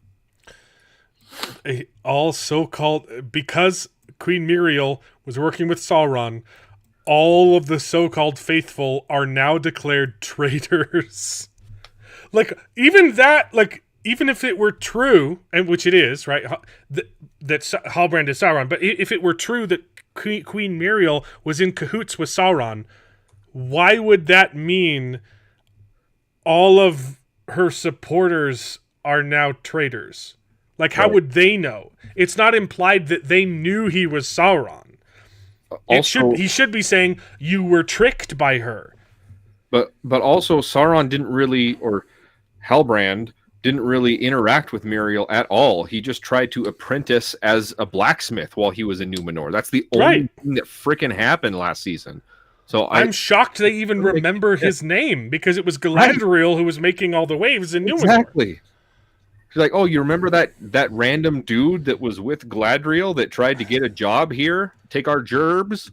It's just been so incredibly inconsistent, and now we're breaking canon again because Pharazôn is supposed to marry Muriel. I'm so sorry that I gave the show the benefit of the doubt, which is where I came up with my awesome idea that they were going to do a body swap because she was blind and she wouldn't be able to tell that it wasn't Elendil. It would have been so much better than what we got. Instead, we just got, it happened without any reason. Yeah. I don't know if it would. Muriel is supposed to marry Pharazôn, guys. It would have been awesome. I also really despise that the faithful don't at all question this letter. Yeah, it's just like here's the problem. They can't question it because Pharazôn is king now. It doesn't make sense. Yeah.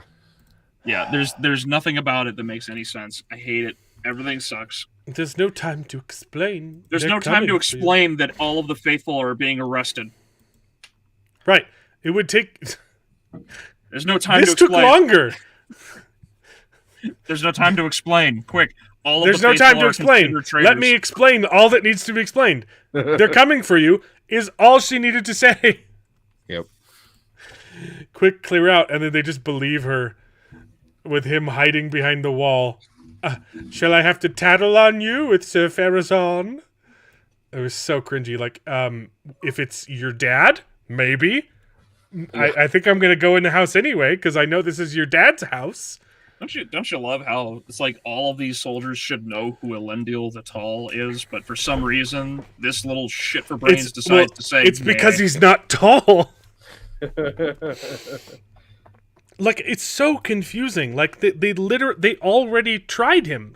He had his trial. That was the sea thing, and he was proven innocent. And now they're arresting him again. It's just so... It's so inconsistent. This is not how you do political intrigue. Oh, you have yeah, to that's right. you have He to was have arrested. the reason Muriel was tested is because that was his arrest. Yep. He got arrested. Uh-oh, my internet might be going out. No? It was just a I glitch? forgot. Yeah, Elendil did get arrested because He was arrested. Muriel was tried in his stead. And she was proven innocent. And they were chanting her name. She is the queen. She is the Muriel, queen. yeah. She's the queen of the sea. And then that goes nowhere. Farazan is still the king. Yep. You know what this is? This is what happens when you have a ton of different writers handle each episode right. and Yep. the only consistency between is footnotes from other people who work for the writers. And Yep. this is That's what exactly what this is what writers are pushing for. That was the number one thing. That was item number one in their strike was TV shows have to have a minimum of 25 writers. Holy crap. That's insane. I don't know. It's job security. It's a circle jerk. They just want to have each other.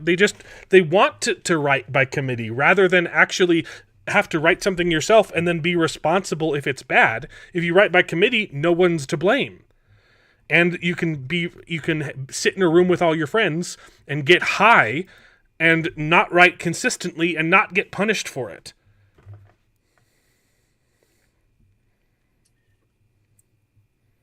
I'll have to look up the actual number. I think it was 25. It might have been 30, but they were demanding a minimum. You cannot legally make a TV show if you don't have a minimum of 25 writers in the writer's room. I want to know how much cheaper it is to hire a bunch of writers versus paying one dude to handle all of it. Right. Like obviously, like examples like the original Lord of the Rings wouldn't necessarily be a good example because they just pulled like everything from the books. But what like any show where it's a single creator who like wrote, directed, produced, I wonder how much more that person gets versus a list of different writers. Because this is such a common problem that we see. There's always a list of people doing the writing, and this brings up inconsistencies in the story, inconsistencies in the characters and their choices, and there are not proper carryovers from previous episodes. This season is the best example of this because I mean, season 1, season 2, there wasn't a wall. Now there is around Eregion. You had Iarin and her character going completely insane and following Farazan. What was that other example? I thought I pointed it out in one of my episodes that there was something that happened in. It was Isildur. Isildur just disappears from underneath a burning building into a spider cave for some reason. Right, yes. The last time we saw Isildur in season 1, he was in a burning building that collapsed, and then he appears in a spider cave. Yeah. I wonder how much communication these people have with each other, or if it's like a staffer handing notes and communicating between the writers. It's got to be because like there are other shows and movies with multiple writers that have all worked. Yeah. I'm trying to. I can't remember where I first read it, but I'm trying to find a list now. Because at first I was like, there were a bunch of people that were super annoying about the writer's strike in my real life, and I was like, okay, I'll read through the demands, and I read them, and I was like, I'm even more not on their side now. The things that they were demanding, Yeah. But it's a different number of writers depending on how long the episodes are and how many episodes there are each season. It's like you need a minimum of 6 writers, if it's a short season, and you need more than that if it's a long. It's like it's ridiculous. Yeah. Well, Billy, you mentioned that there have been other shows that have multiple writers that succeed. Usually, in that case, like one writer is in charge of an episode, and they go back and say, "This episode was written by so and so. This episode was written by whatever." This is like teams of writers that are writing the whole show together. Yeah, and they're just like throwing spaghetti at the wall, saying, "Oh, I want to." But there are shows where that, like on a procedural, that makes sense. Sure. Right? You can have one person write each episode. Right. That's how it's done normally. They're given that Criminal Minds line of plot that needs to happen and say, okay, you're going to write this episode. This is what needs to happen. Go write it. But that's not what's happening anymore. You're having these huge teams write together, and it's just they're writing an incoherent mess of spaghetti. Right. If they're inconsistent all the time, does that make them consistent? Technically, yes. So I'm sorry, I've been misspeaking this whole time. You haven't watched a single episode of season 2. Well, you're good job. You're kind of watching one vicariously through us. So, none of this. The reason. She has to stay and Elendil's going to leave because her place is with the city. But she's like, my visions, I need to stay here. That has nothing to do with her visions. Like, her whole thing was, I need to not be in charge. Pharazôn has to be in charge, otherwise my visions will come true. She's obviously misinterpreting the visions, right? That's true, yeah. But Pharazôn's in charge. Why does she need to stay? My place is here. Apparently. Doesn't make any freaking sense. And then we get out of nowhere. This is Narsil. Yeah. Yeah. It's literally like this is my friend Katana. Don't get killed by her. Her sword traps the souls of its victims. Like, it just okay. Great. It's so out of nowhere. I hate that they also made him look like Aragorn as best as they could this time around too. Mm-hmm. He picks and it up. He picks it up. Way he draws. He picks it up. He flips it, and then he does the reclaim your lordship. What lord? He's never had a lordship, has he? No, he was in just the a season. soldier. He was a bodyguard. It's your destiny, and then he does the Aragorn. It's they like you can put these side by side, and it's the scene from Lord of the Rings. Your future lordship is what they should say. How about claim your lordship? He's not reclaiming anything. Blah, blah, blah. I don't care about this show. Okay, we get a Region. Oh, we were promised a battle that spawned 3 episodes. We didn't even get a battle that spawned 1 episode. Technically, though, they showed, flaming catapults. We got a battle that spawned the last 5 minutes of the penultimate episode. That's how long the battle lasts. There is actually an okay one-shot that's... I mean, it's mediocre at best, right? We get the blah, blah, blah, blah, blah. We're zooming through it so we don't get... This guy is on the walls, and he decides to jump down for reasons so that he can die, I guess. Yeah. Like, I don't even know what he was doing. I don't understand. Yeah, that's he was exactly being what I said, too. But it's so that... Jump off rooftops. Okay, question. Episode 7 ended. Look, shame on me for assuming consistency between episodes, right? But... Episode 7 ended. Galadriel's storyline in episode 7. How did it end? It was her and Celebrimbor out of the city with the rings. Did she? That's implied because she has the 9. Yeah, she was wrong-o! Remember. Her storyline ended. Celebrimbor saying, "Get the heck out of the city. Take the secret way out because." You can't let these rings fall into the hands of the enemy.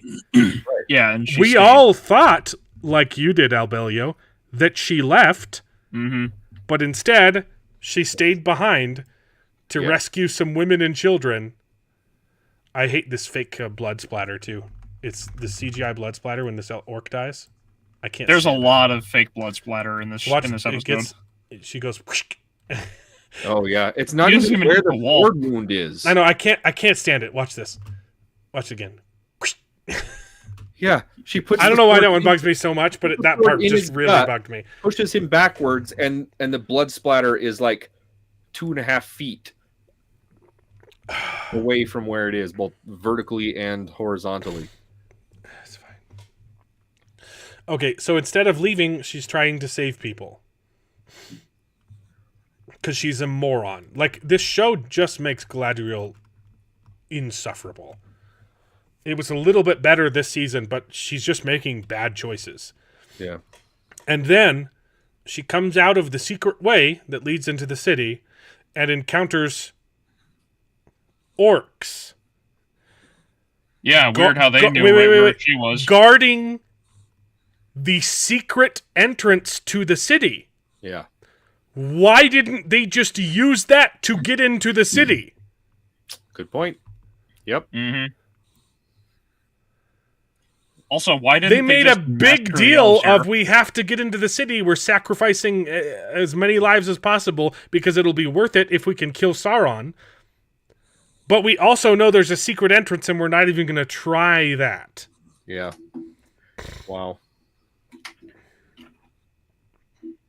And then she manages to barter with orcs who should just kill them on sight because that's what orcs do.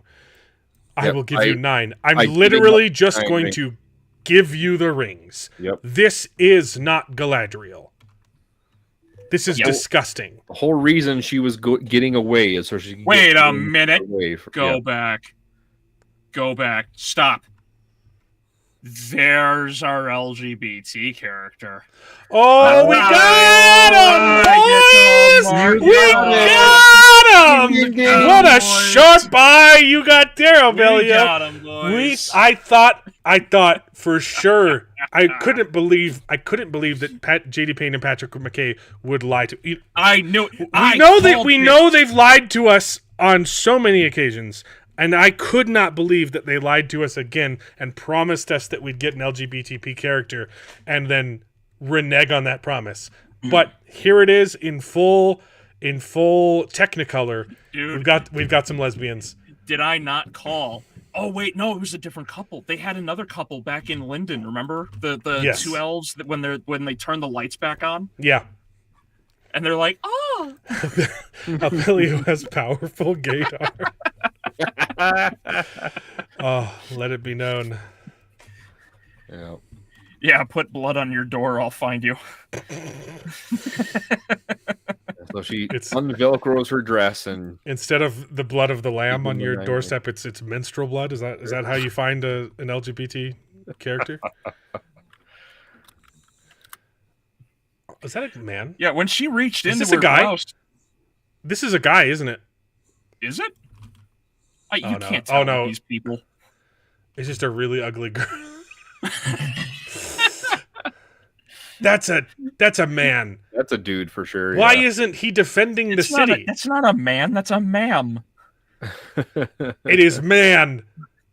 That's a man. Yep. Oh my god! Was I wrong with the gaydar? Was it him the whole time? Why isn't he defending the city? Like men do. He's one of the artisan elves. He's in a dress. So is Celeborn, bro.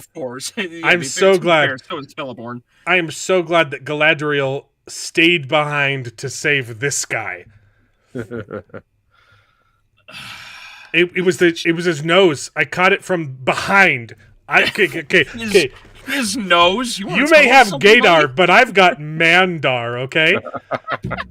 I saw his nose peek out from behind that wig, and I was like, "Wait right there! That was the frame. That was the frame that gave him away." That dude's nose is 1.35 foreheads. I don't know. Wow. Yep. Pathetic. Oh, we got dreadlocks too. That's fun. That's what I want to see on elves. I hate the orcs costumes too. They all look just ridiculous. Yep. They just keep putting things on their heads for some reason. I don't like it. That one doesn't even look cool or menacing. It's just a mess of. It's just stuff that they've glued to his head. Yeah. Okay, and then we just hard cut to Celebrimbor. Gimpa Brimbor. Just pelted with arrows. Yep. Well, we can tell. I can definitely tell you that Sauron's favorite character is the boy king from Game of Thrones. I thought this was weird, and then I saw it was just Sauron just pelting him with arrows. I honestly didn't hate it that much. I was like, hey, that's kind of in character. He's just shooting him with arrows. I feel like we definitely missed out on a good torture scene. Like that's Celebrimbor gets hardcore tortured trying to get the location of the rings from him, and this was just a couple arrows. Yep. Also, they're barely sticking into him, but. And I'm gonna yeah, I know. Look, you can see that's the arrow tip right there. Yeah. These are really bad prosthetics. Also, he's got a longbow at like point blank. Exactly. He should be pinned to the rocks at this point. Yeah. Yep.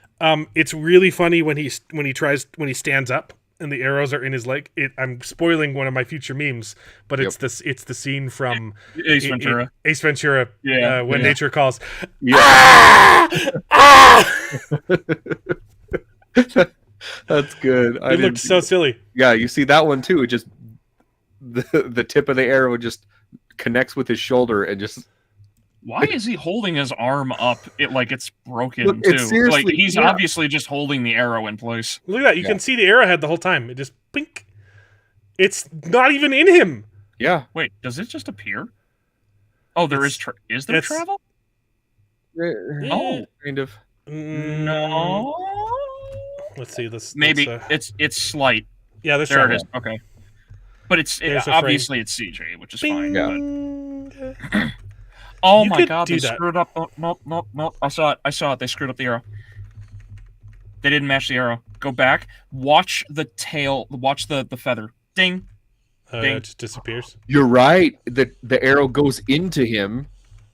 There's the real arrow. And then all of a sudden, yeah. So they rotoscope the arrow out for a few frames. Actually, that's a lot of frames, and then CGI'd it for 2 frames, and then that's the real arrow. Wow, that's bad. Yeah, because there's the tip. Just the tip. So. Trust me, I'm really good at noticing small things. Yeah. It takes one to know one. I actually liked this line too.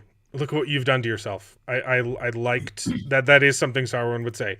I don't like anything else from the scene, but that's a good line. Blah blah blah. It just reminded me of a bully, just grabbing your hand and slapping yourself. Stop hitting yourself. Stop hitting yourself. Stop hitting yourself. I have pity on you. You're the Lord of the Rings. I don't want to. Was there anything to talk about in this scene? I don't think we need to. It just ends with him rolling the credits. Yeah. How did he get Gil-galad's spear? Is that Gil-galad's spear? You're right. No, Gil-galad has like a double-sided spear, doesn't he? Not what they've shown in the show. I don't know. Maybe it's just one of the elven spears. But again... No, they all had swords. Yeah, because they all impaled each other. Because they all had to do that. Gil-galad's spear is different. That's not his spear. His spear is a lot thicker and stupider looking than that. Yeah, it's uglier. Yeah. So it ends with him saying, "You're not their master. You're their prisoner. You're the Lord of the Rings, baby." Roll credits. Which those are 2 opposite things. You're the Lord of something, but also you are their prisoner. And he has a vision of the future. The rings of power will destroy you, and one of them will be your utter ruin. How is that worse than being destroyed? The rings will destroy you, and one of them will be your ruin. I don't know. Stupid dialogue. Doesn't make any sense. Yeah, this is again. Why do rocks float? They're trying to be deep. What? Should we consider this to him to be the same death as Saruman, or similar for that matter? Whoa, the arrow. No, this is the same death as Saruman? Yeah, because that's on the bingo here. Because we know Celebrimbor dies like Sauron. I messed up. It's supposed to say Saruman, not Sauron. Oh, that was you were going off of mine. So my prediction was it was too long to put onto a bingo card. It was about a paragraph long. It was that Celebrimbor is going to self-delete off of the walls of Eregion and fall on a spear and become an orc banner, because that's his fate. He literally gets paraded around on a pike as a banner for the orcs, which is awesome. Okay. And I thought, to prevent, I jokingly thought he was going to jump off and accidentally impale himself, and that's how he becomes a banner. Wow. So, but you changed it to he dies like Sauron, and Saruman, right? Because he falls off the tower, right? But that's not even book accurate. Saruman dies in the Shire, but well, yeah, but that was the belief, was that he was going to fall off the tower. Somebody mentioned that. Yeah, I don't remember if it was you or Jared. It was me. So, yes or no on this one? I think that's a no. Yeah, I don't think so. All right. It's not what I envisioned. So. Okay. So he's dead, and then Gloop comes in. Gloop. Oh, we missed Galadriel gives Sauron the rings. Oh, I guess no, that's later. It doesn't happen yet. You're right. She offers to give him the rings, but doesn't do it. He gets impaled. That's not the worst scene. I think it's fine. Oh, it's pretty bad. They've got him crying. Oh yeah, him crying. I'm saying that the imagery of killing Celebrimbor, I think he needed to be tortured. Him pushing on the arrow was fun, but it wasn't like tortured, you know? Right. And then Sauron starts crying like a pussy. I'd like. Yep. And he cares about the orc so much, he knows his name, guys. He cares to ask his name. They also had the audacity to say that this was unscripted, and that Charlie Vickers decided to do this, but it's CGI. Probably because he realized his career is ending. It's CGI tears, though. Look between this frame and this one. You're right. He got teary-eyed, and that's his real tear, and then CGI goes all the way down. They add to it because, it's not. Yeah, it's not. You're right. You can see it clipping through. He ad-libbed crying, and then stupid. This is the moment that everyone's creaming themselves over on Twitter. They're saying, "Look, Sauron," and maybe I'll bring it up now, but they're saying Sauron is finally showing that he hates that name. He doesn't like going by Sauron. And every time people bring it up, he corrects them because he doesn't want to be called Sauron, despite having introduced himself as Sauron to orcs who should already know his name in the first episode of the season. So, yep. But this is the new peak. Also, for some reason, the orcs who have seen Hellbrand don't put 2 and 2 together that this is Hellbrand. Yeah. They quietly acknowledged that he hates being called Sauron. And I think I actually responded to this one. Let's see if I can find my comment.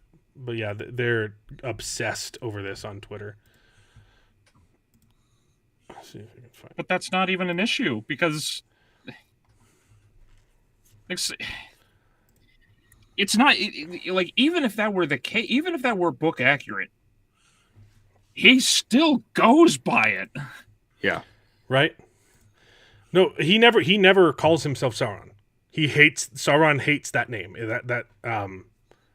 Which is why I had a problem with it in the first episode, right? And I brought it up here, and people got mad at me on Twitter, but I had a really great response. So I said he introduces himself as Sauron in the first episode of season 2. So to orcs who should already know who it is. It was so cringy, that scene where he introduced himself, and then someone said, "No, that Sauron was 1,000 years in the past. They cut him down then. This is growth." And I said, "No, this is gay."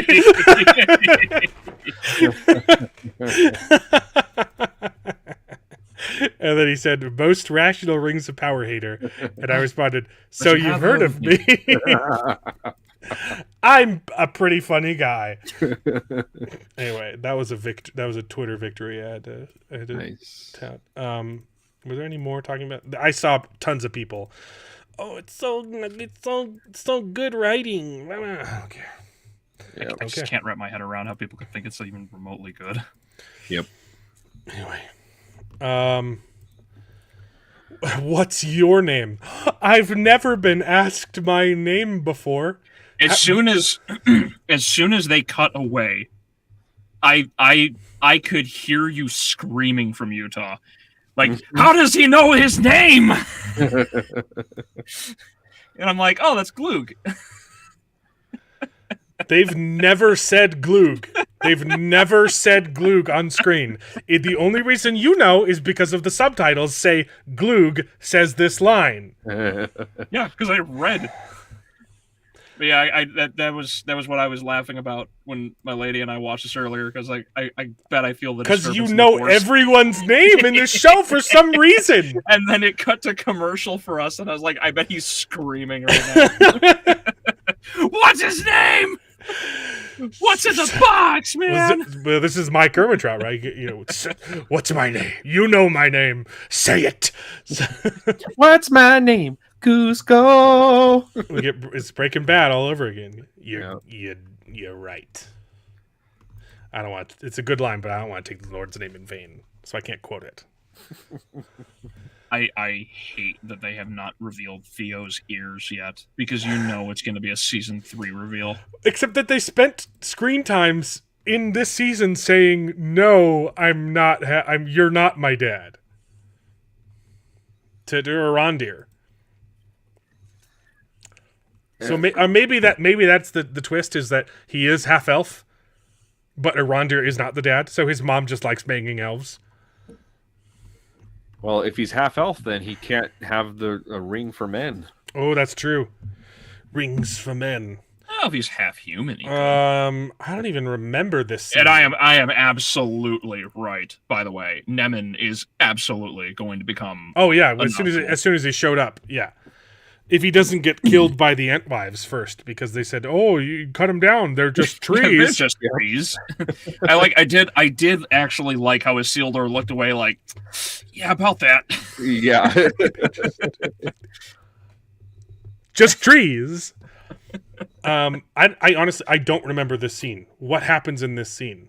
Is it? It's just talking. Oh no, actually nothing. You should. Yeah, it was boring. He brings up. I overheard you talking. Dealing with your dead mom. I wasn't supposed to, but I heard you talking about how you killed your mom. Come with me to Numenor. Is that what he says? Yep. No. Yes. No. That's for Esther. That's for the lady friend. Yeah. Okay. Yeah, that he Mrs. makes out with, Cockblood. and then she stays because her husband. I liked it better being a low man. I liked it too. When has he been a high man? And when has he been a low man? I don't understand Elendil's status. He was always, fairly treated because he's Elendil's son. Right, but when has he had a change from low man to high man? I don't understand why it's just written there, it doesn't make sense. Left alone. Again, the writers just put things in the script, even though it doesn't make sense. That's what I'm talking about. Inconsistency between episodes. Change. I loved it. Change. They did the typical, I'm talking to a different person. Change your mind? No, it's someone else here, and I want to bang you. Blah blah blah blah. I just don't care. So they go to make out because they finally just say screw it. There, a little bit of context for this. My lady and I went down to Missouri for vacation, and they had this really cool weird place to go for vacation. Well, Blue Green. It's a pretty cool little. Okay. setup. So we went down there, and in the basement of this building that we were staying at, they had a movie theater, and we turned on the Robin Hood movie, the one with Snape. And in the middle of the scene where the sheriff jumps on Maid Marian, I said in my best Snape voice, open your legs to degree 394. Because that's the Snape line from Harry Potter. And then she likes quoting it every so often now. And every time some characters are about to get it on, she says it, and they just lock tongues, and we had a good chuckle Open your about legs that. to page 394. Yeah. So there's another thing I want to go back to. I don't remember in season 1 Theo ever really interacting with Isildur at all. Like, they show up in Numenor in the last battle, and then Isildur dies. The burning building, and Theo is whisked away by Galadriel. Yeah, who doesn't stay and check for anybody. Aside from right before when they did the Ents. So that's actually it. Experience together with the Ents, and all of a sudden he's like, okay, enough with this.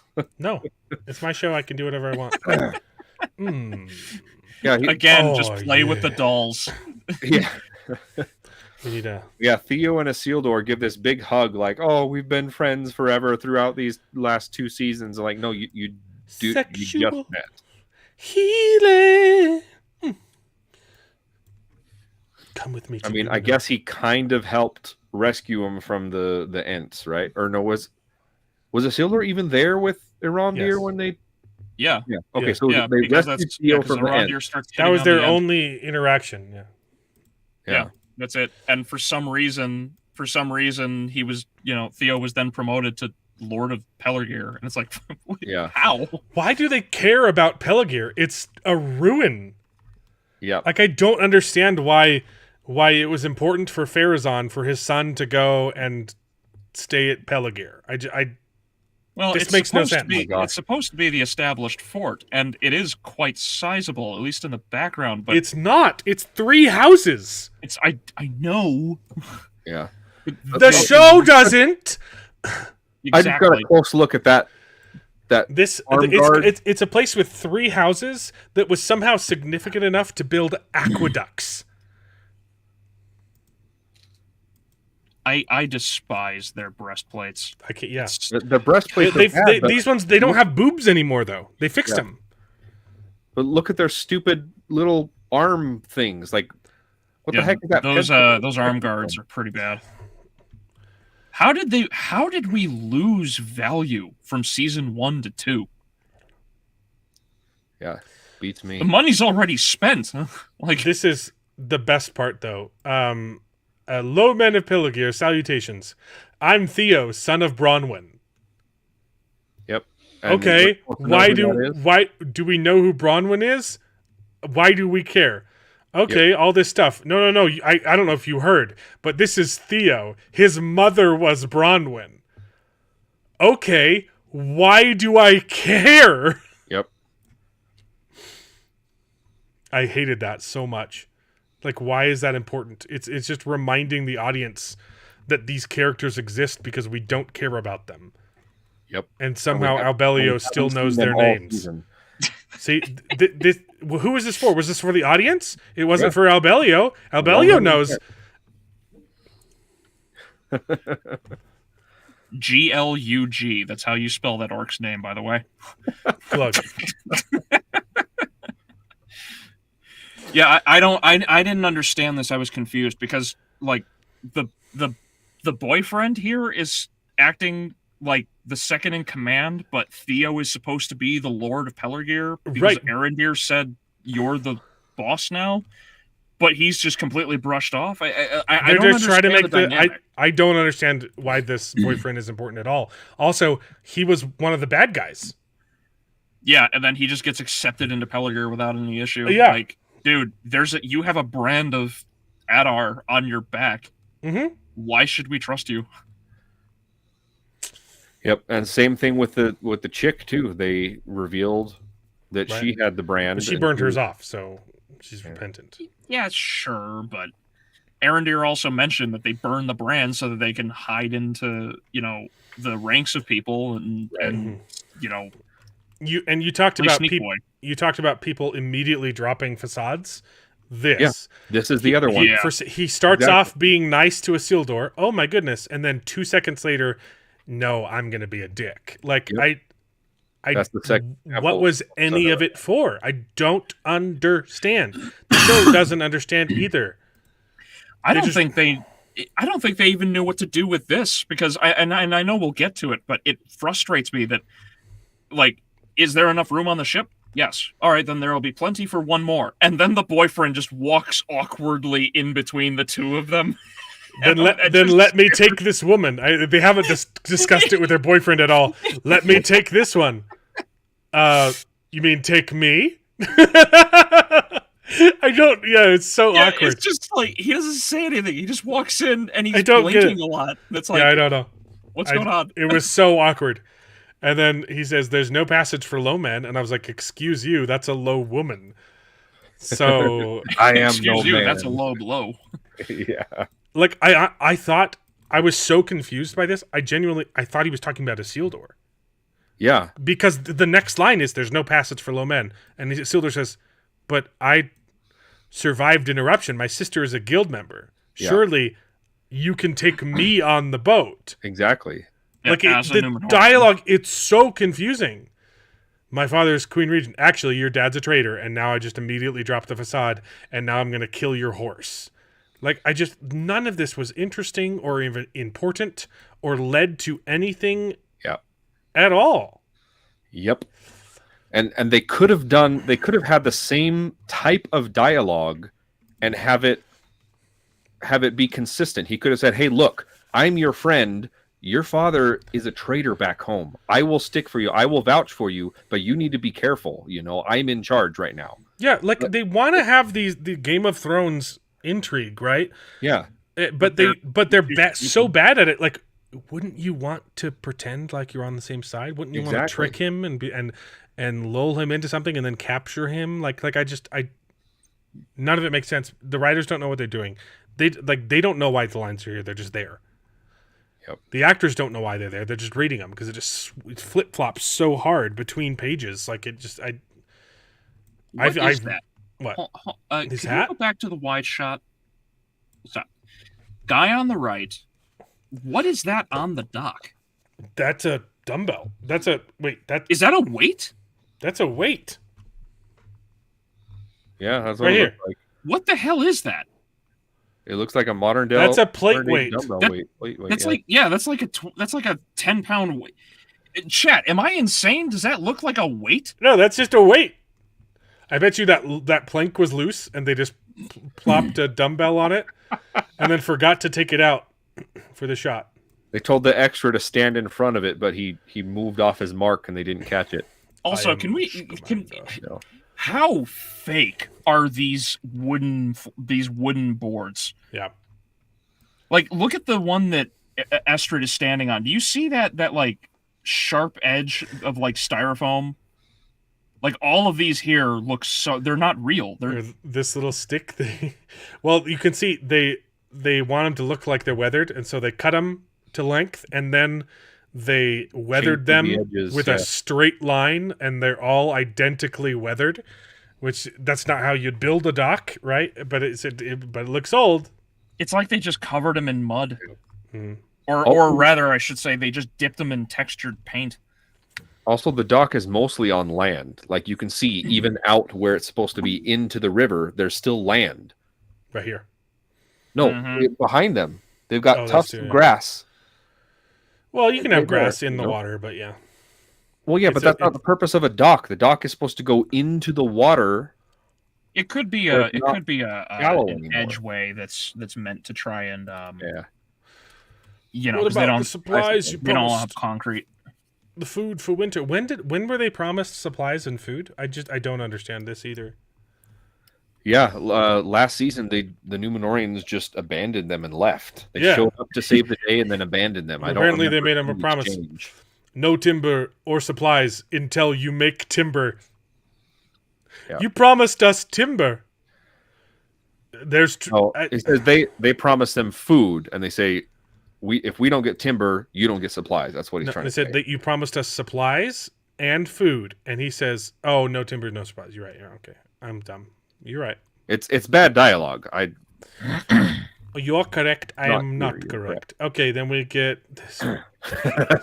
Then you get the and then we get Adar praying over a rock. This is above the city. Yeah. Why didn't they put their siege machines here? Yeah. And drop rocks on the city? None of the show makes sense. Also, why is Adar way out here when last we saw he bitch slapped Elrond and walked into the city? No, I don't know. Yeah. Also, last we saw him, he killed a Rondir. Yeah, gutted him like a fish. He killed a Rondir. That's gonna come back later. Don't just wait. Wait, no, don't change anything. Look at the rock. There's a seam in the rock. Yeah, it's bad. Is that the top of the rock that Durin walked on and said, "Give me the meat and give it to me raw"? Give it to me raw. I want to see Durin, but in a Scottish accent. You know, like a. Give it to me raw.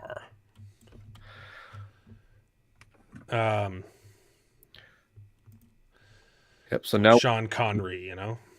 Now we see the complete you can't see my face. Of you the can't power see of it. these rings. I've been healed completely, but only when I'm wearing the ring. Yeah, exactly. When I take it off, it creeps back. My sickness creeps back over my face like an Instagram filter. Mm-hmm. It's so ridiculous. It's like, have you been healed, or is it just a mirage? I don't know. It's the power of these rings is so inconsistent. It's not how healing works.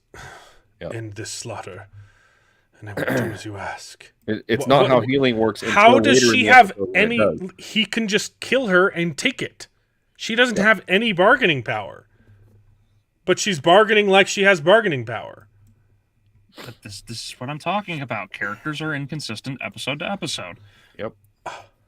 Even wounds that have endured an age can be healed. I really thought you were correct here. I thought he was going to turn around. Well, they straight up bring up his name, dude. Oh, I was so close to finishing. Yep. I thought you were right here too. Yeah. But yeah, like he says, I've been healed, and then he's not. That's not how healing works. The last time I was known by another name, what was it? Celeborn. Oh, like, as soon as he said this, I was like, oh no, I'm not right, because he wouldn't say this if that's what he looked like. Yep. She would recognize him. Yep. Yeah. As soon as he said that, I was thinking like, it's you not wouldn't important. say this unless you're not important. And then, of course, you know, a name I was given, and as we all know, you can't just be given names. A name is what you are, what you earn. I hate it so much. It's trying to be profound so hard, and it's just dumb. Yep. Help me earn it back. The Adar? He wants to earn Adar back? The guy who just murdered a whole bunch of people? Or is this is a mass murderer. Earn his previous name back. No. Adar is the name I earned. Help me earn it back. Yeah, that makes no sense. Well, Adar in Sindarin is father.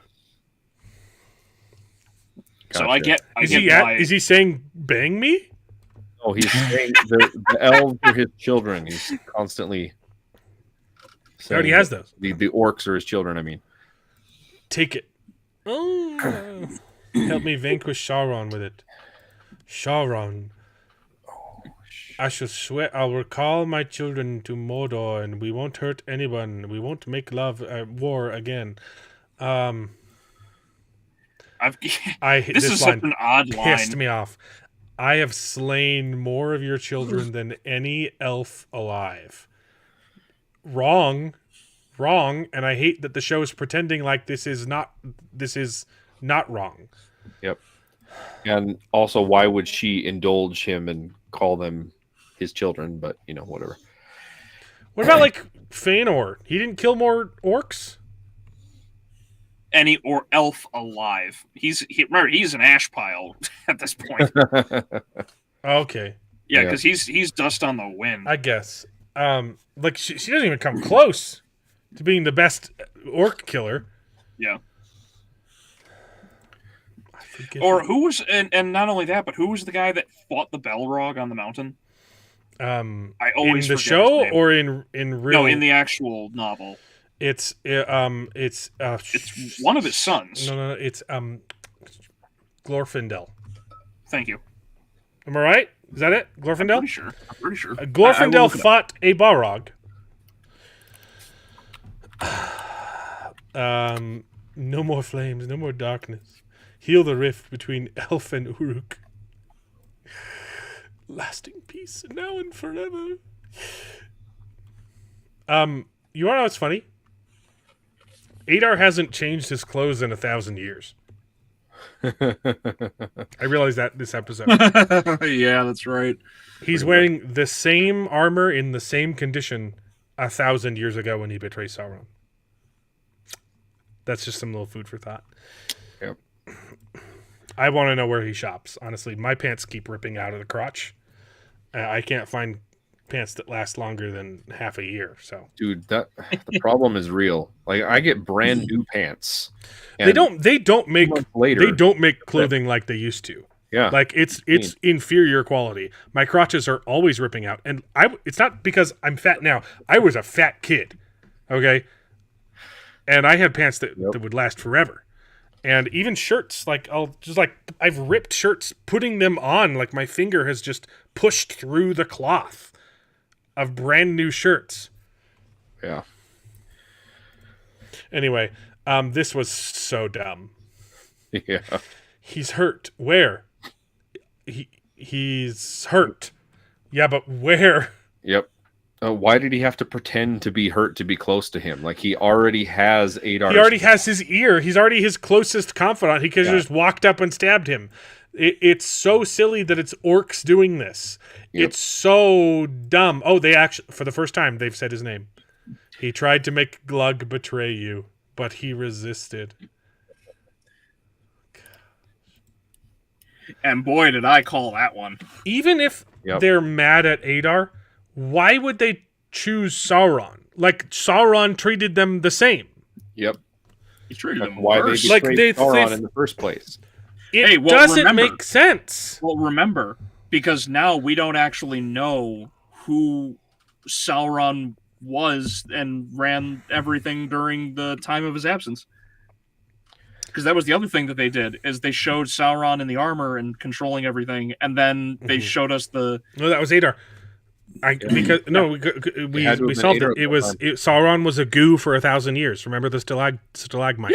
No, I remember. But in season 1, when they did the whole like Sauron is the evil wearing villain. Morgoth's crown. Yes. Yeah, exactly. It's like all of this just like went away. It's like who actually ruled them in that armor for 1,000 years? It's like nobody. It had to have been Adar. He had the crown the whole time. It only makes sense. He was cosplaying as Sauron. I don't know why. And he's the one who killed Galadriel's brother, too. Yep. Would have had to be. That happened after Morgoth's death. Yep. According to the show. Another thing that doesn't make sense as far as character motivations go is both Adar and Sauron apparently want to heal Middle-earth and take care of the orc babies, right? So... why are they against each other? I literally do not understand. No. I don't know. Forgive me, child. It's too late. We're gonna Caesar you. It's cyclical. See, it's it's a cruel irony, right? Okay, that's like, And then I am literally shaking because this is exactly what happened to Sauron at the beginning of the series. Oh my goodness! It's a circle. Do you know that? You know what I'm quoting, right? I'm not. I was just thinking of Chuck and Larry too. No. The showrunners, the whole. It's a circle like a ring, That was the showrunners who said that in an interview about season 1. They said, something happens at the beginning and it also happens at an end. It's a circle, like a ring. And then they all started just rubbing each other down. Yeah. And they do the same shot. They do the same little... They use the same sound effect, too. They have the boom, which they stole from the Caesar movie. Yeah, so I definitely called that one. Yeah, he did. He gets that we got that on the bingo. So Adar dies. Adar dies, and he's betrayed. And we've got a line. I really thought maybe he would live, but I guess not. I thought he was going to live. Yeah, because they made him such a big character. But they were building up too much. I'm like, I don't think they're going to destroy this character. They like him too much. Yeah, a circle. Like a circle jerk. Yes, thank you. Thank you, Justin. Thank you. That's what... Yes. A circle, like a jerk. A jerk of circles. Circle of jerks. Yeah. Oh, we already... This... Okay, no, this one. My children. They're not children anymore. Yeah. They're big boys. I couldn't hold it. I was laughing so they hard. Get a lady kids meal now. Right. Oh, there we go. Annoying critic. Your comment's not showing up. I can't pull it. I can read it on YouTube. If only they pushed him off a cliff, he could have survived. It's a good one.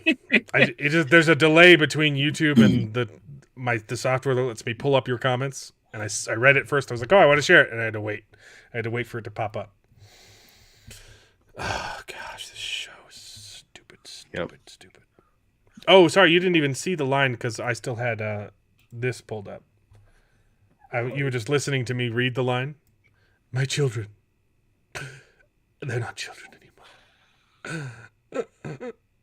Oh, gosh, I hate it. It's so stupid. I also absolutely despise the idea that you told us you loved us. Like these characters, like this orc in particular, didn't recognize Halbrand. Yeah. Like we're still doing this? Like really? I don't know. It's just him in a wig. It worked on Celebrimbor because he came in as Halbrand and then said, "No, I'm actually a god." And so okay, that makes sense. But it doesn't make sense that the orcs wouldn't recognize him as Halbrand because he's just Halbrand in a wig. Exactly.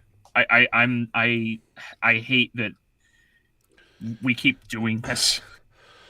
What orders raise Eregion, leave no elf alive? And then he still tries to get pity from Gladriel after saying, "Hey, I'm going to kill all the elves." Like his character is so like they wanted to make Sauron sympathetic, and they can't even do that. Remember, nobody heard Sauron last episode when he said, "Finish the rings, and this can all end." Yep. This was your design from the beginning. Please, you think too much of me and of the writers.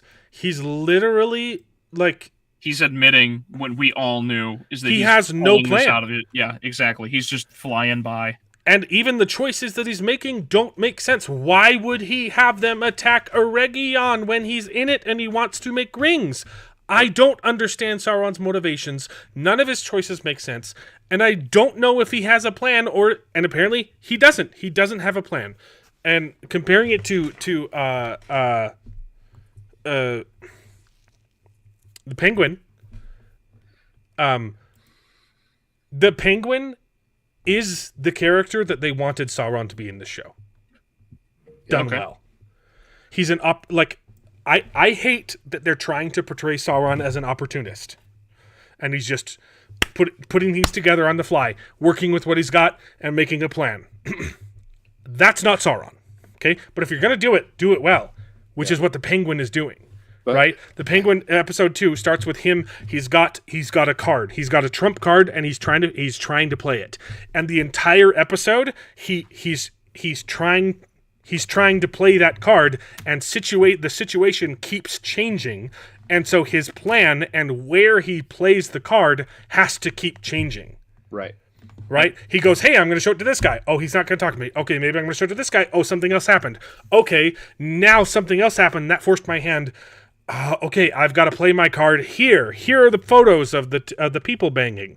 Oh, mate, that's going to change all of my other plans. And then he expertly navigates a sea of chaos flying by the seat of his pants, and it makes him look really, really smart. It's mirrored. Shoot. This makes Sauron look like an idiot because he is an idiot. His actions contradict each other and his goals contradict each other. His actions don't match his goals. Yeah. None of it makes sense. Well, and in Penguin, it's delivered with one line of dialogue in this chaos where he's drowning. If he doesn't make the right choice, he's going to be found out. He walks up to the two people and says, that's my favorite part of the episode is when he's at the funeral, and he knows that the lady has captured the guy who's gonna give information, but the other people don't know, and he walks up to him and say, "Oh man, I'm so proud of you guys. How come you're not telling me that you captured that guy?" And it's in character, it's consistent with his character, and it's an action that he could explain to both parties. Yeah. And still be innocent, and instead it gets his goals across. It lets him rat out that the sister has gone behind their back, done something on her own which she wasn't supposed to do, without giving away that that's exactly what he wants. Yeah, it was such a perfect scene. It was like, this is how you write opportunism, and it makes him look like a freaking genius. Yeah. Because he's adapting to the situation, and it's so cool to see him treading water almost at the brink of drowning and just being so smart that he can find a way out of it with one line of dialogue. Yeah. Yeah, I agree.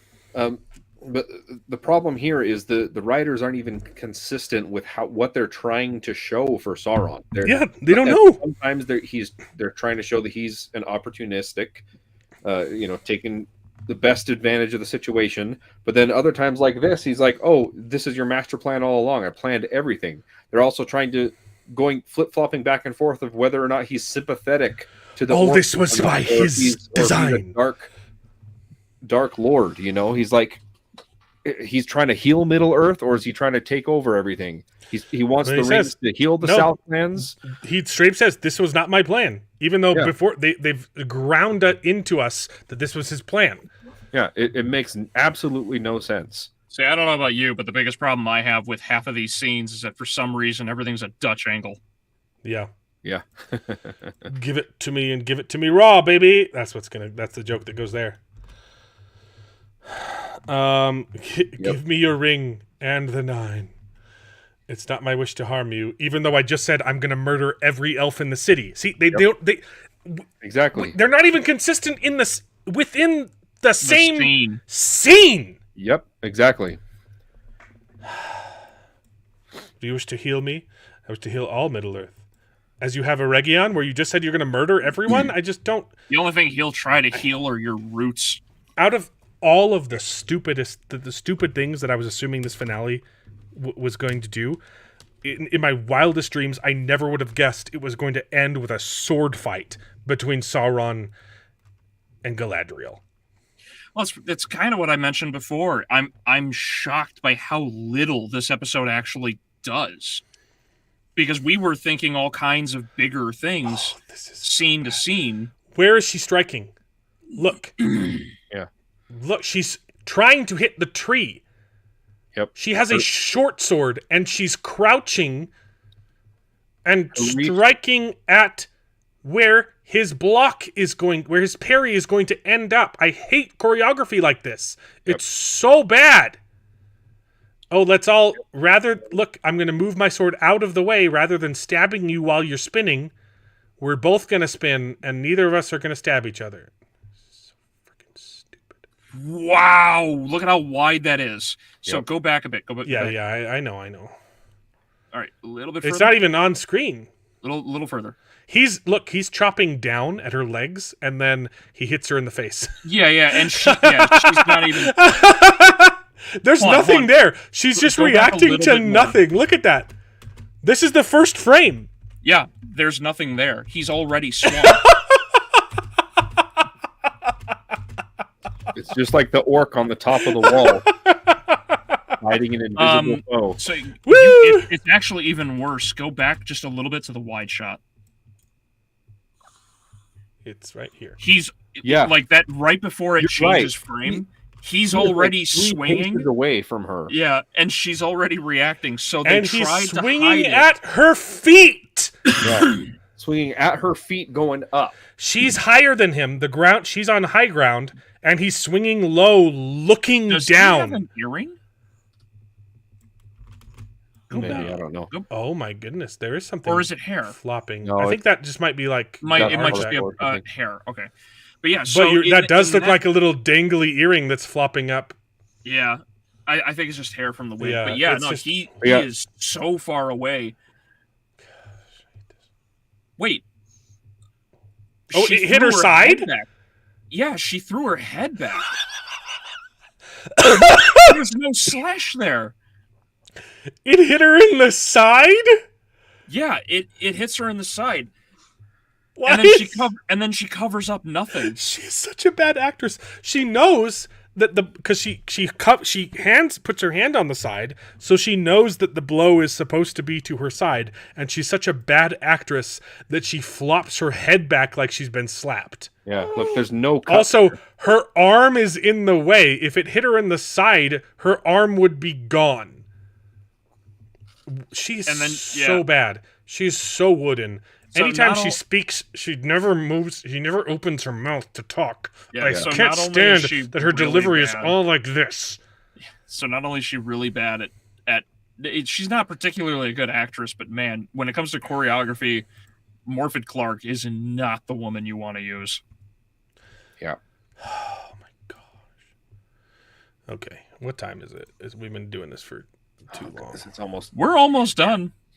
No. Really? We've only done half of my notes. We've done 2/3 of the episode. Yeah, maybe 2/3 of my notes. Oh God. Okay, sorry. Okay, Gil-galad is captured instead of murdered. Why? I don't know. Yeah, for some reason he wants. He takes off his ring. He hides it. Or he spins it around so they don't know. Oh, he spins it around. You're right. He doesn't even take it off. He spins it around so they don't see the ring pop. Oh my gosh. Bring it down, and then at this point, this made me chuckle because I was like, oh, they are a bunch of environmentalists because they're tearing down statues and burning books. Yeah, like why would the orcs care about burning books? That's not something an orc would even think about doing because they'd be too busy raping and pillaging. Yeah. And they weren't given orders to burn books. They were given orders to lay waste to the city and kill every elf. Yet they've captured 3 important elves, because Arondir shows up. He's alive. Spoilers. We got a bingo. Okay. Yep. They instead of following orders, they go out of their way to do something that an orc wouldn't even like. It's not that they wouldn't think about doing it. It's not even like possible in their brain waves. Like this isn't even something that they would consider. Why on earth would they care about burning books? Yeah. And tearing down statues, maybe. Sure, yeah, that's a guy we don't like. But burning book, they went into Celebrimbor's study, brought out the books, put them in a pile to burn them. This makes no sense. Burn the study. And they did this of their own accord. This was their choice. And they've ignored specific orders to kill every elf. Well, so that they could take time to burn the books. Yeah. Yeah, the orders to leave the orc the elf leaders alive was made off screen. Also, if this isn't a stupid line, cowardly traitors. Yeah. Like that's not what a traitor is. Traitors. Yeah, exactly. They're enemies. That line stood out to me too. I'm glad you remembered it because I would have skipped over it. Yeah, this line pissed me off. They're traitors to the audience. The audience knows that they're traitors because they betrayed Adar and went to Sauron, but they don't know that. Sauron wanted the leaders unharmed. He didn't say that. Yep. And then Arondir shows up, and he's totally fine. And, he's and fine. in full capacity, like he's had a long rest and some healing off screen because no explanation he's whatsoever. Full on fighting the next time we see him. It's Right? not right after he also got gutted by Adar. Yeah. Not that just he survived. He was stabbed in the gut. Exactly. You cannot fight with a gut wound, man. Like no it's explanation for that. The only reason that like you could barely stand with a gut wound. I can barely stand after eating McDonald's, and he's over here with a sword in his stomach. It works with Boromir because it's in the moment. He's getting hit all the time, and it's adrenaline and the power of love that gets him to stand up. And even then, he can barely keep swinging his sword, right? And that's how freaking awesome Boromir is. You're so wrong because in season 1 it was established that you can ride a horse from shut the hell up. Shut up. Shut.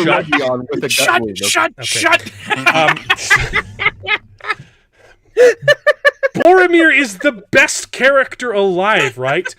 Yeah. And he's running on pure testosterone, pure estrogen, pure adrenaline, like with 3 arrows in his gut, and he barely has the strength to stand, and he wills himself to barely like swing his sword. Okay, to be fair, I think Mark Clark actually hit onto something that's absolutely correct. There you go. It was a lightsaber. Got it. That makes sense. Yep. That explains why he's totally fine. Perfectly fine. If it was good enough for the younglings, it was good enough for Arondir. Forget the orc poison on their weapons that killed his bride. Not his bride. But the next time we see him, he's just fighting like no problem. Boop boop boop boop boop boop. Oh yeah, he stabbed a dummy, by the way. Oh yeah. Oh wait, no, am I wrong? Dummy. Oh. No, I don't think it's a dummy. It's a CGI knife for sure. No, hold on. If you would, please, go right when he's about to stab the dude. Right here. Okay, so frame. Okay, so the the knife is CG. Yeah. Yeah. You can see it in it see how it darkens and it doesn't. It's not a knife. It's another arrow. Stop doing this! Is it the end of is a broken? It's a bolt. Arrow? No, it's one of the dwarves' bolts. No, it's one of the crossbow bolts. Where did he get it? I don't know. Okay, hold on. They show up. He caught it. Okay, look, they literally show up right here. They start shooting. This is the first one. Dwarves get in here. This guy they came down from the mountain where Adar is. They came from the top of the mountain. Oh yeah. And that's where I don't know how they got there. We're getting ahead of ourselves. So this guy gets hit. I love it. And he's got some blue eyes for an orc. Yeah, right. So he gets hit, and then a couple other people get hit. Oh, they show up, and then fingers were so bad on those orcs. I hate their helmets, but their armor is so bad. They're not even aiming. Okay, this guy's pointing his crossbow up. Yeah, and see that? He shoots a bolt, and it goes straight. Look, it comes out right here. It comes out the bottom. It doesn't even come out the hole. Go back 2 frames. No. Yes, because 1. Oh, that's there. It is. It's not that one. It's the middle one there. Okay. This one. Oh, it's this one. It still shoots another one right there. That's the one that comes out. He sits down. Yeah. It's this one right here. Okay, it's the one right above the fire. Oh no, that comes from another one. He just never shoots. This guy never shoots. Watch. Oh, there we go. It comes out and it goes way over. Oh wait, no, they animated it hitting that orc's head. See that? Yep. He was already dead. He's already falling, and it clipped his head because that guy's such a bad shot. Double kill. Double tap. Okay, the point of the story is Arondir just finds a bolt out of nowhere. Yeah, he just gets one from an orc that doesn't have one in its leg. No, he somehow he pulls away, grabs a knife, and has a bolt in his hand. From where? There are no dead orcs around him. Yeah. That's weird. Also, you can see that's just a guy. He doesn't have any orc makeup on. Oh, He's no, got he does. no, Okay. he does. He does. It was blurry. It just looked like an elf for a second. He just has a bolt. Bing. In the close up, the face is CGI. The orc head. Yeah, I see. So right here it's real, and then after he stabs, that's rotoscoped. You can see his nose clips through his arm. Look at that. Yeah, it does. Bing. Oh yeah. So it's replaced. It's rotoscoped out and replaced with CGI. And then this is a real guy with a little prosthetic, or that's also the arrow is CGI. Yeah, the Also- arrow is CG because there's nothing when that he- comes out of the makeup there. So Yeah. the guy just He falls pulls over. it out though. That arrow is a lot longer than what it would be sticking out of the back of that orc's head. I mean, I get it's a crossbow bolt; it's shorter than an arrow, but he pulls it out and it just shows that it's longer than the orc's head. Yep. Anyway, I skipped ahead to get to this. We skipped Anyway. the That's fine. No, we had to go back because this is the best part of the movie. Oh, The best part of the movie, baby. Oh, it's Oh, yeah. I skipped I much. hate this. I hate all of this. Okay, Okay, we'll go Yeah, real you fast. skipped a lot, Okay, dang. sword fight. I hate sword fight. She's so bad at choreography. She's just the worst at sword fighting. Okay, but we're never gonna get through this if we analyze the whole fight. I'll have to do that on a video, and it's gonna take 3 weeks. Her sword is at his throat. Yes, she could kill him right now. And same goes for him. Okay. But they don't want to fight each other. They want to bing, bing, bing, bing, bing, bing, bing. Okay, blah, blah, blah. We're not like, other illusions. No, I don't give a crap. I don't care. This was the worst part right here. Yep. Yeah, this And they were pose. praising this on Twitter, on X. Sorry, I I hate this you. pose.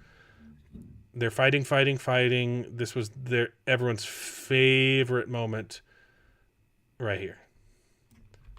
Bing. That I can't stand that jump. Just the jump pisses me off. It's It not looks real. No, it's so fake.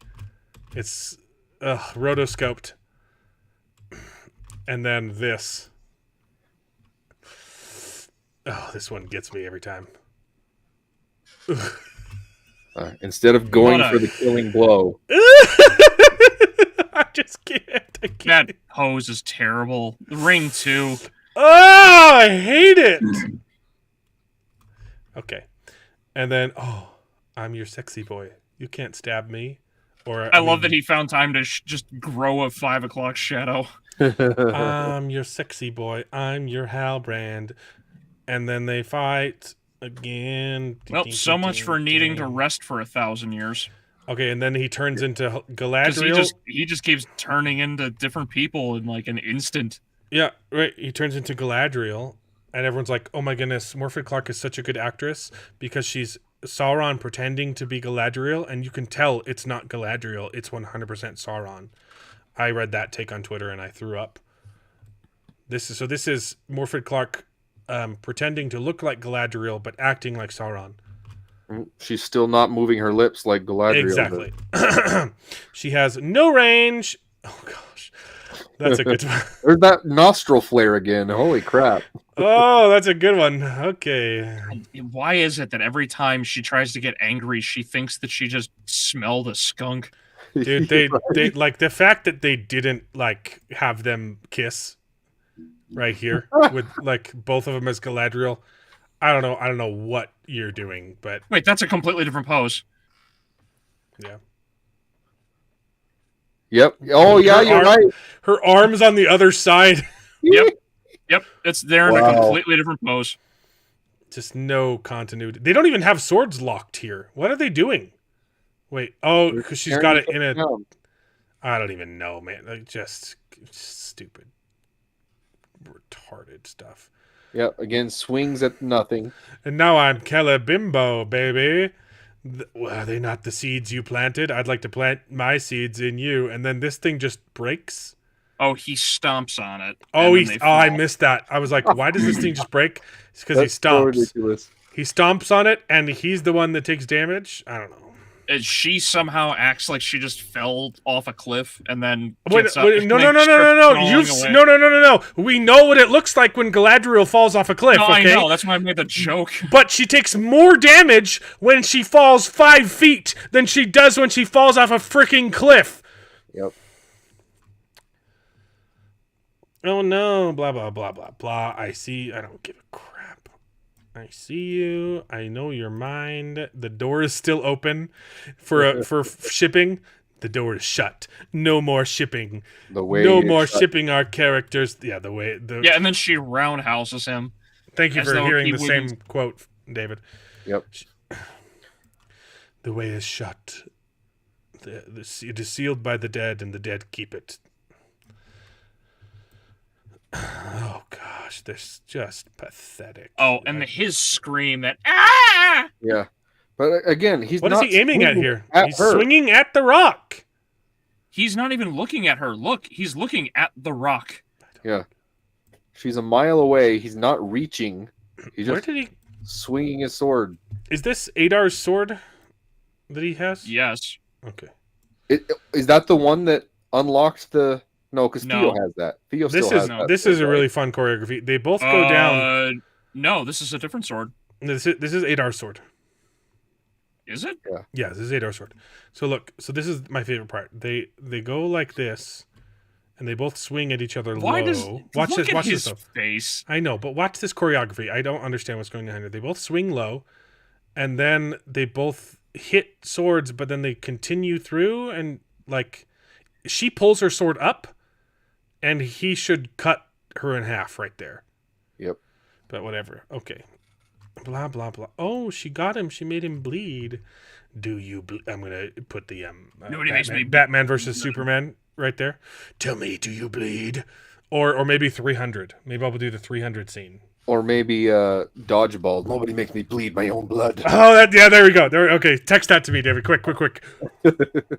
Shoot, where's I my just phone? said it though. Nobody makes me bleed my own blood. I forgot about that one. I'll text it myself. Oh no, my phone's updating. Critic, stop thinking more critically than the writers. Nobody makes me bleed my own blood. Gotta save it for later. Okay, text myself. I'm texting it to you. Nobody makes me bleed my own blood. Here we go. Got it. Okay. Oh yeah, and then he stabs her with the crown. I would have made you my queen. It will always resist. Another Robin of Menetites ripoff. And he stabs her. Blah blah. Oh, this is the best part. Oh, baby. Oh, The way she falls over is so bad. I know. she doesn't even and hit her head. I Look. called this here. Look. I was like, She's so the- bad at it. She's such a the bad rings are actor. gonna fall out of her thing because it's open. They're right? gonna fall out of her And then- boobs. Yeah, and then it doesn't happen. It shows her roll over and there's nothing there, and then all of a sudden, she comes back and she's lying on it already. Oh my goodness, David! There it How is. did you catch that? Look at that. Yeah, There's it's nothing not there. there. I was Bing! fully She expecting rolls it to over. fall out right there. David, that was a good catch. I think Wow. that's CGI. Wait, that's clipping. That's clipping. Is it? That's No, that's no, that's it's- put there with CGI, dude. Look, no, it's No, moving not the leaves way on it ground. shifts. It's not. It's look, not. not look the way it right shifts. here. Look right here. No, that's No. behind it. No, it's not. It's clearly pushing into the leaves on the graph. Okay. It's not. All right. Yeah, they're not that good at CGI. Yeah. Gosh, so stupid. But yeah, it fell out of her boobs. Yeah. The rings. Would are you say mine. that she gives the 9? She gives him something? Yep. Look, they come from the top of the mountain. Sauron is there. They had to get past his orcs to come down the mountain. I don't understand any of this. And this is the best. Dwarves! Dwarves! Dwarves! I can watch this all day. Dwarves! It's better with sound, so the effect is lost The a little wide bit. eye is so painful.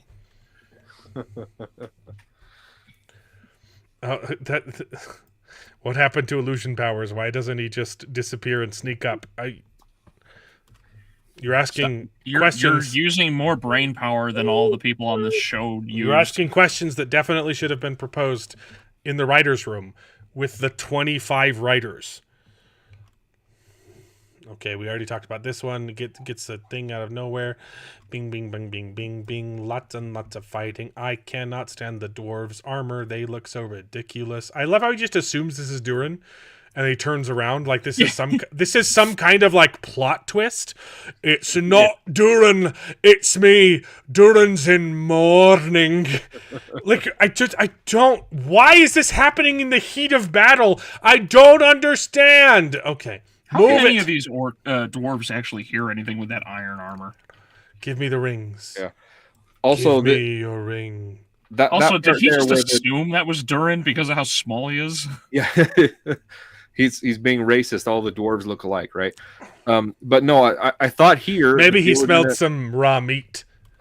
They were going to say that because they weren't around to confront the king and the Balrog, that he's like, I don't know. We left. Durin stayed behind to confront his father. But no, they waited for him to Durin to confront his father alone and then went. Yep.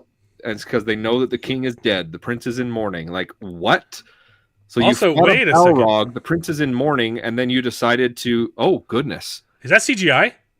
The helmet? I think the helmet is CGI. That's like an Iron Man in... well, look, it's bending. Look at this. Avengers, It's either CGI or it's just bad foam. But look, you can see, like, right here, the lighting is not matching. Yeah. What's going on in the scene? I think the faceplate is CGI because it's not matching. I think the head right there, look at that.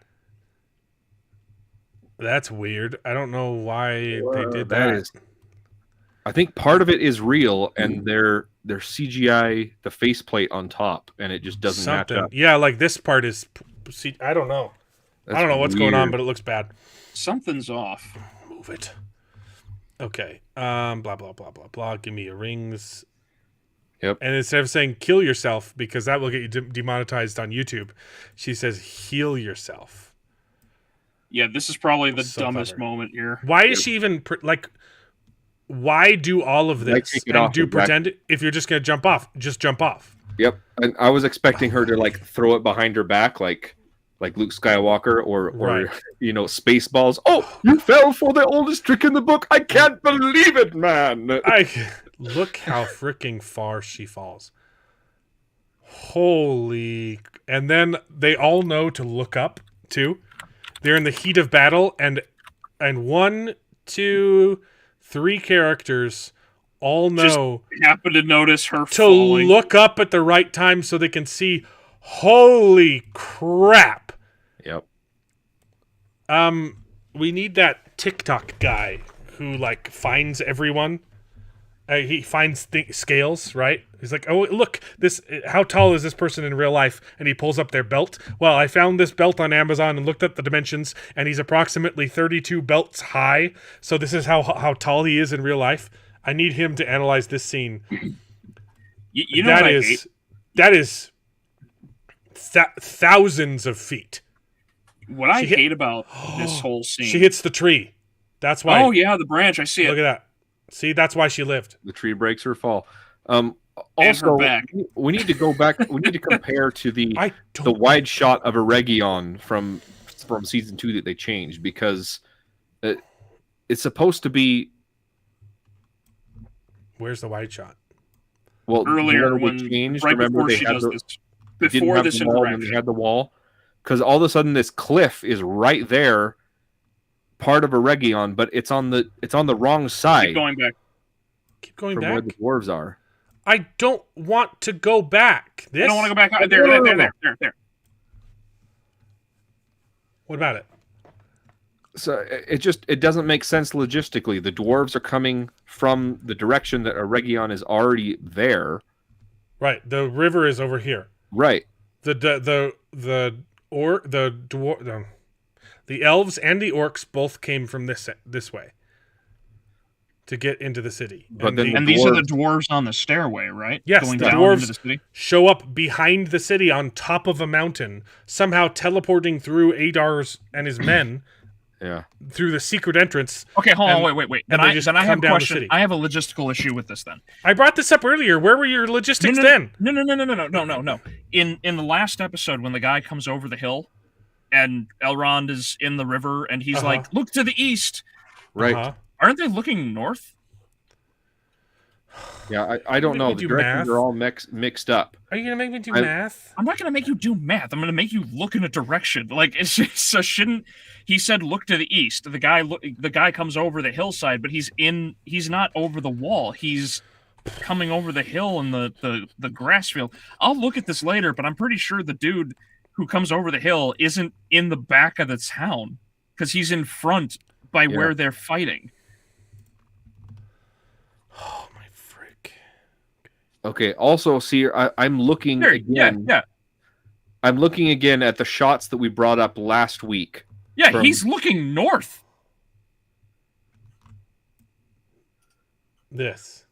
Yeah, it's north. Where's a map? Someone give me a map.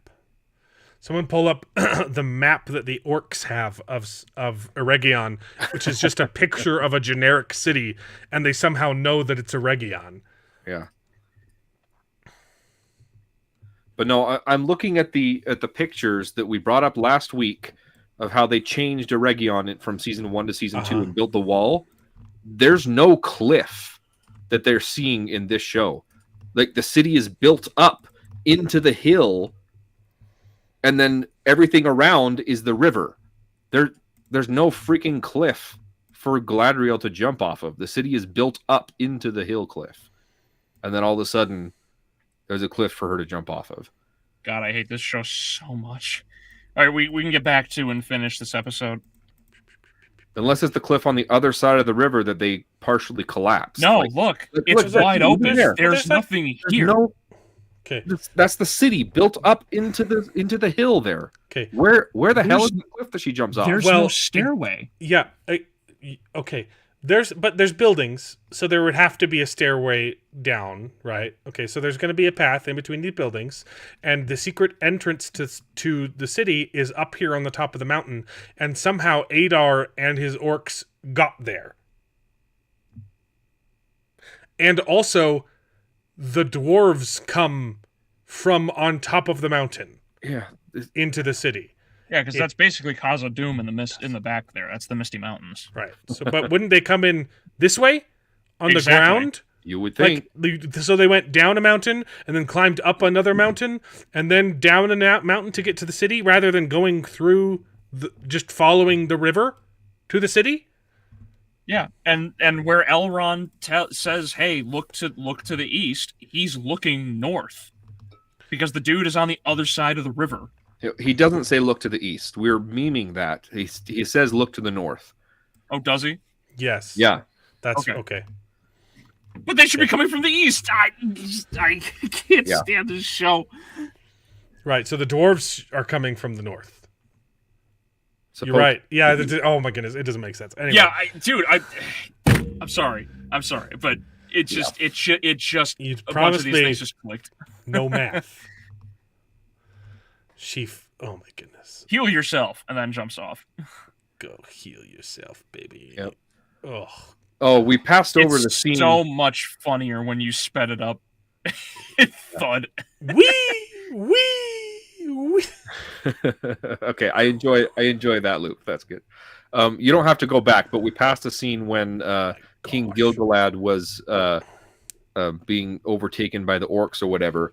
The orc has his hand on Gilgalad's breastplate and seriously pushes the breastplate, and you can see the foam breastplate through in. Okay, we got this one. So bad. I don't remember exactly where it is, so don't waste your time. I think it's before this. Okay, well, I'll go back and look because I don't worry about it. I hate them. It's literally just like 2 frames that. We're overwhelmed, Lord Sauron. The dwarves are securing the retreat. If we pursue... I love it. I love that he just gets... Yep. Again. That's another he one. Completely Orc undermines. army is defeated off screen. Yeah. Like, oh no, I care about you. Just kidding. Like, so inconsistent. You Also, said that sword you clip for him, but you told us you loved us. Oh no, this guy's definitely winning an Oscar. Oh no. yeah. I love it. Okay. Blah blah blah blah blah. Don't give a crap. Don't care. Don't care. Okay, and then she's wounded. But what about Arondir's gut wounds? We don't know.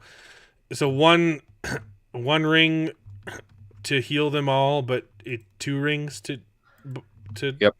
uncorrupt. Is that how it works? It's And one, then I love how 1 ring corrupts and 2 is imbalanced, but 3 is balanced. I don't know. No, 1 corrupts, 2 divides, but also heals, and 3 brings balance. That's it. but also just putting on the ring would heal Right. Adar. But I mean, why not just put the ring on Galadriel? It's because they needed to write into the script that Elrond has a change of heart over the rings because he is a ring bearer. Yeah, exactly. But they had to give him a reason because they really drove home his anti-ring propaganda in the show, so he needed a reason to put it on. Okay, so then she's healed. Oh, and then we had to go back to this crap. We'll have to fix it. We don't need to talk about this scene at all, right? He gets Gandalf. Nah, she leaves. He gets some wood, and that's it. Some things are lost forever. I love that Durin's funeral looks like Tarmiriel's costume. Wait, have we gotten to Tarmiriel in chains yet? No, it's one of the last shots. I think that's in this and thing. they're holding hands, and she doesn't hold his hand back. Oh, well, yeah, it's because Isildur's going back to Numenor, so you can steal the fruit. Okay. Guys, they have ceremonial shackles. Yep. Inladen with emerald to match Tarmiriel's dress. Yep. I hate it. What the hell? They even match the ring. Yep. Yeah, her ring matches the handcuffs. Why? They're probably her handcuffs. Why do they have ceremonial shackles? They probably went to handcuff her. He's like, no, guys, I've got my own for reasons. He should have stayed with his orc wife. Anyway. All he wanted was to murder in peace.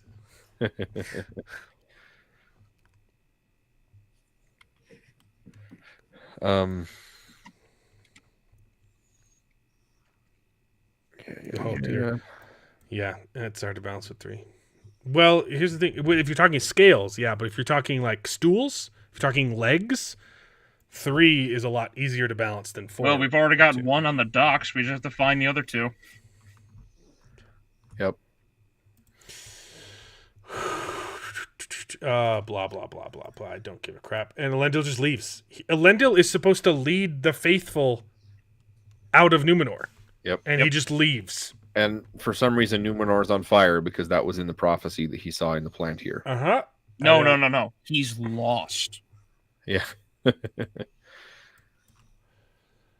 I don't care about this speech. Don't care. Don't be a stranger now. You're a grand elf. I want to vomit. Vomit. I don't care. I'm not going to come with you. I'm going to go find the Shire. Hopefully you never show up in the show again. That would be great. Isn't it so good, the writing, because his name was given to him by the Harfoots? But names can't be given to you. It's something you already have. They did. Yeah, you're right. They did give him his name. Yep, oh, hey, exactly. It was a Han test. Solo. All along, one of your riddles meant to show his power of friendship. I was meant to do it. I don't give a... They're always going to call me this Gandalf, even though that's not what she said. Name, Gandalf. That's what they're going to call me. We're singing together. Merry diddle. Don't give a crap. Don't give a shit. And then they sing a merry song. Is this where they get the name wrong? I thought it was, but I don't see Illyrian? it. I don't see it. I'm reading through all the text. You know what I need to do? Yeah, is it Illyrian? I always forget the name. I always move letters around. Pull up the actual file, and I'll do a Control F. Or is it Olorian? Except it's going to be tough though because it's spelled wrong, so I don't know which one to search for. Give me a second.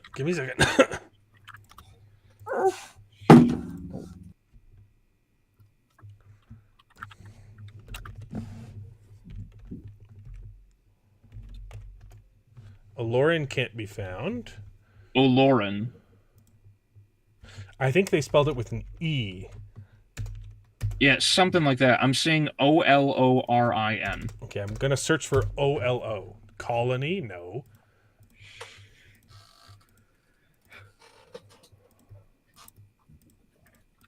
No. I think that... Oh, maybe. Olarin? I feel like that's probably what they said. I thought I had it pulled up on... Because I remember reading it on Twitter. Someone pointed it out. But I don't know. I can't find it now. Oh, yeah. Did you... I know we haven't gone over anything since we're basically done, but did you see some of the extra stuff in between with this so-called Tolkien scholar? Yes. There's no such thing really as canon in Tolkien. That's I sent that.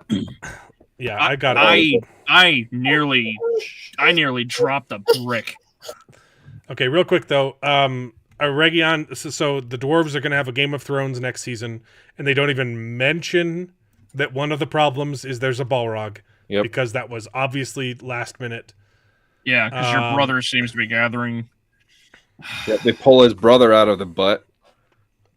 Okay, and then she's healed. Oh, right.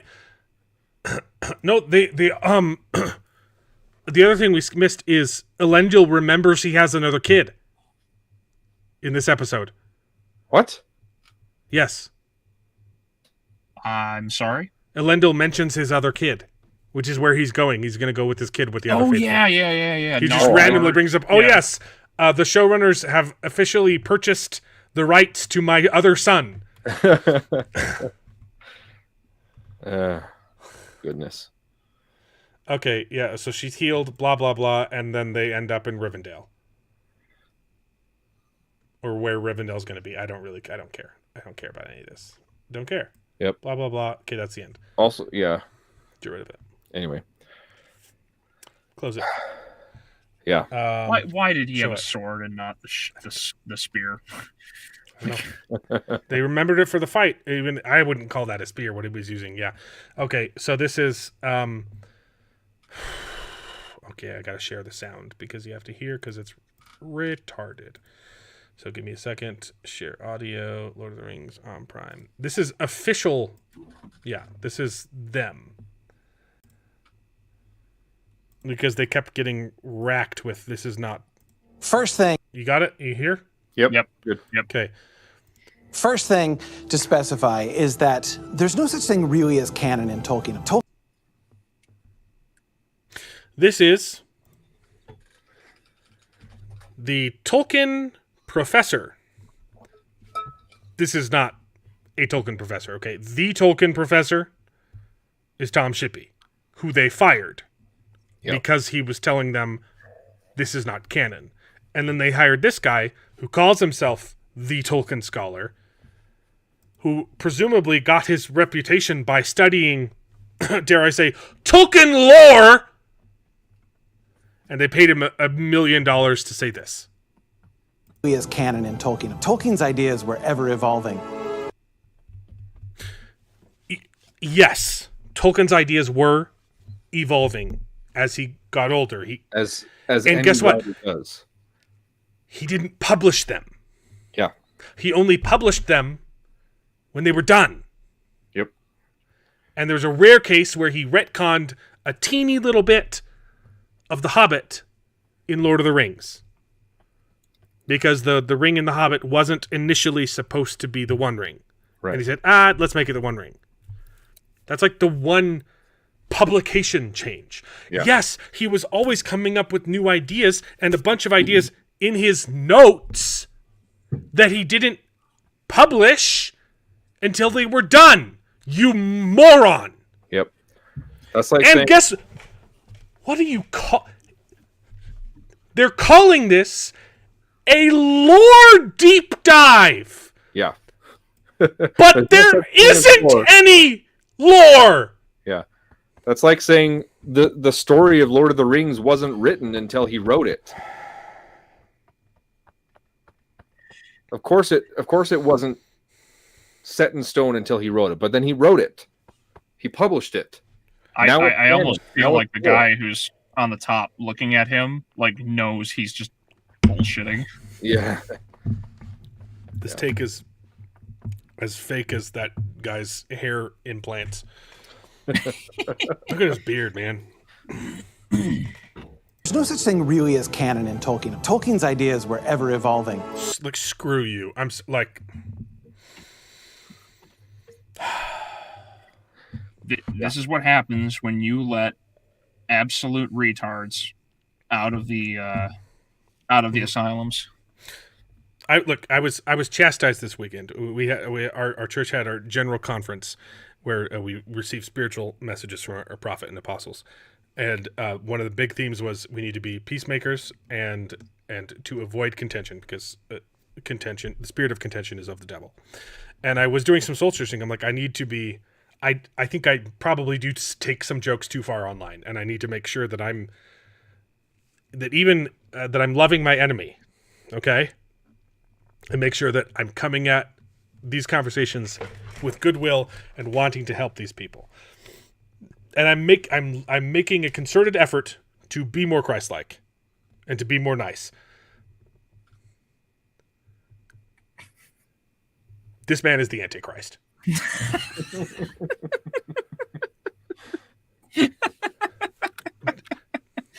There is no sincerity behind his statements. Yeah. Okay? He is lying to you for money. Yep. There is no goodwill here. Okay? It is ill-gotten gains. He has taken his pieces of silver and sold his soul to the devil. That's, unironically, that is what this is. I would, if you want to talk, I would hope that you can repent. Okay? But this is not sincere. It is not true. It is a blatant lie, and you've sold your soul. Never too late to change. It's never too late to repent. So come to Christ. And I would love to have an open conversation with the Tolkien scholar. It's not going to happen. He doesn't want to talk to me. But just so you know that I'm coming to this with friendship. And I don't want to be contentious. But you are currently a liar. Yep. And doing Satan's will. And I would love you to stop doing that. Anyway, let's keep going. Thank you kindly, Grand Elf. In the text of The Lord of the Rings, we are told that Gandalf, with the other wizards, arrived at around year 1000 of the Third Age. That's correct. Yeah. Wow, weird. It's almost like there's lore. It's almost like there's something. It's almost like canon is a thing. Canon event. It's almost like they chose to ignore that and change the canon. And in his later years, he was playing with the idea This is not true. of maybe Gandalf coming The showrunners are playing with this idea. Tolkien was not. sooner, maybe some of the wizards coming in the Second Age and taking. Okay, he was toying with an idea that he didn't publish, even if it is true, which it's not. This does not come from Tolkien. Yeah. Even if it were true, he didn't publish it.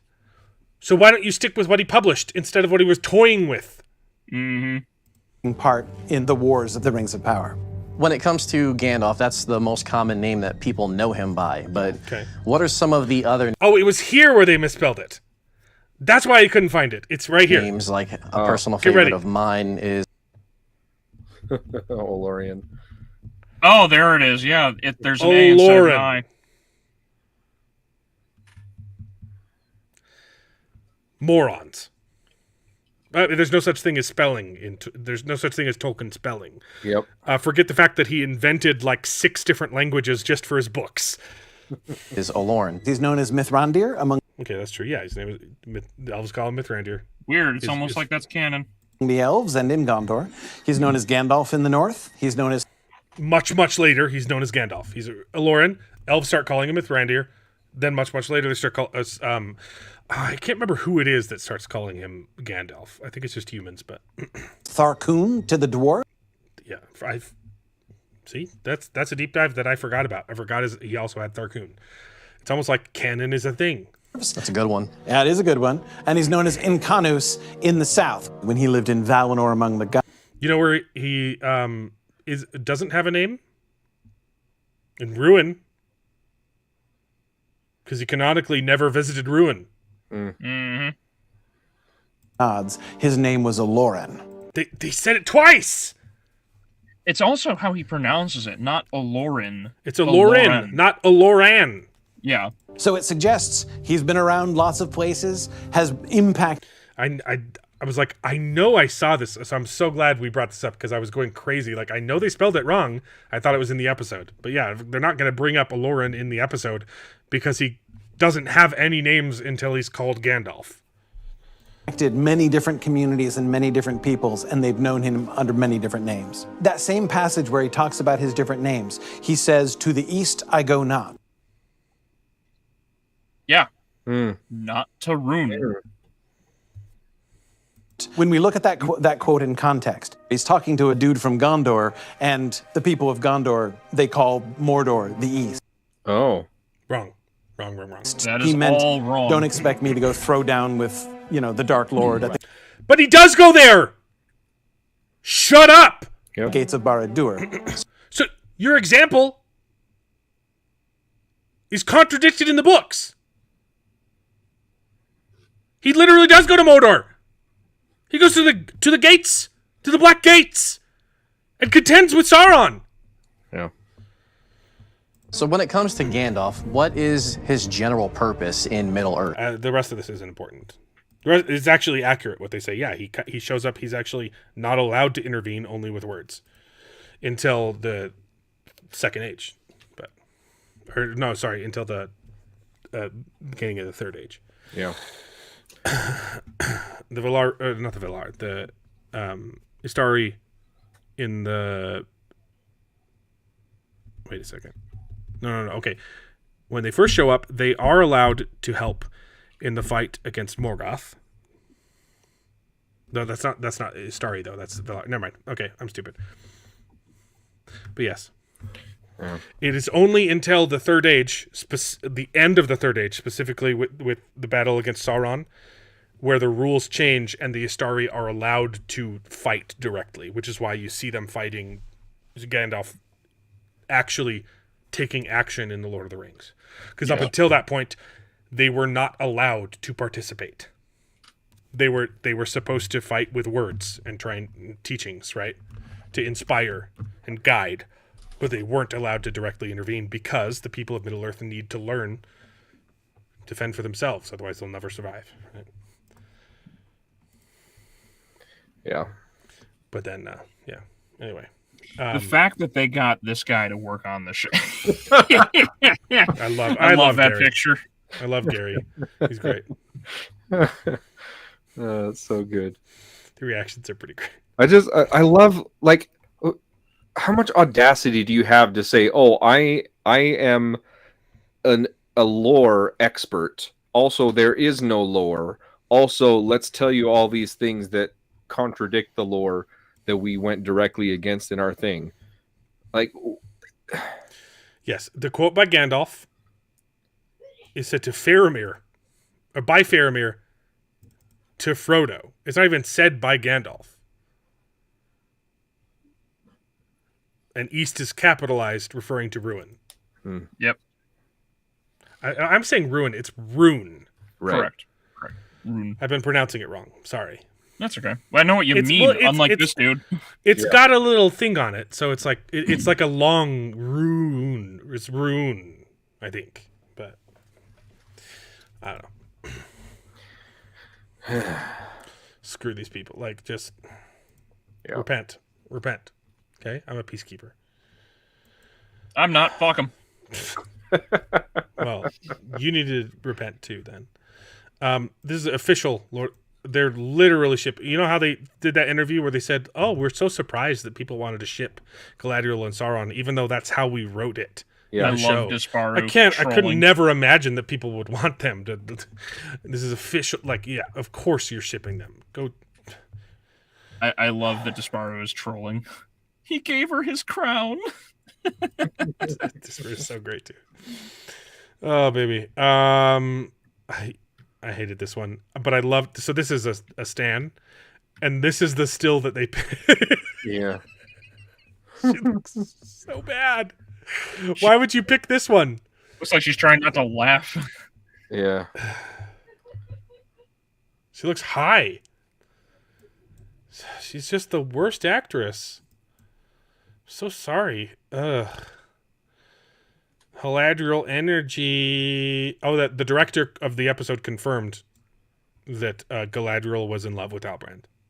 So Yeah, of course. I don't want to talk about it. I had too many things. Cause of doom. Oh yeah, the Balrog is climate change apparently, according to the showrunners. Gross. I don't want to talk about it, but that's a thing.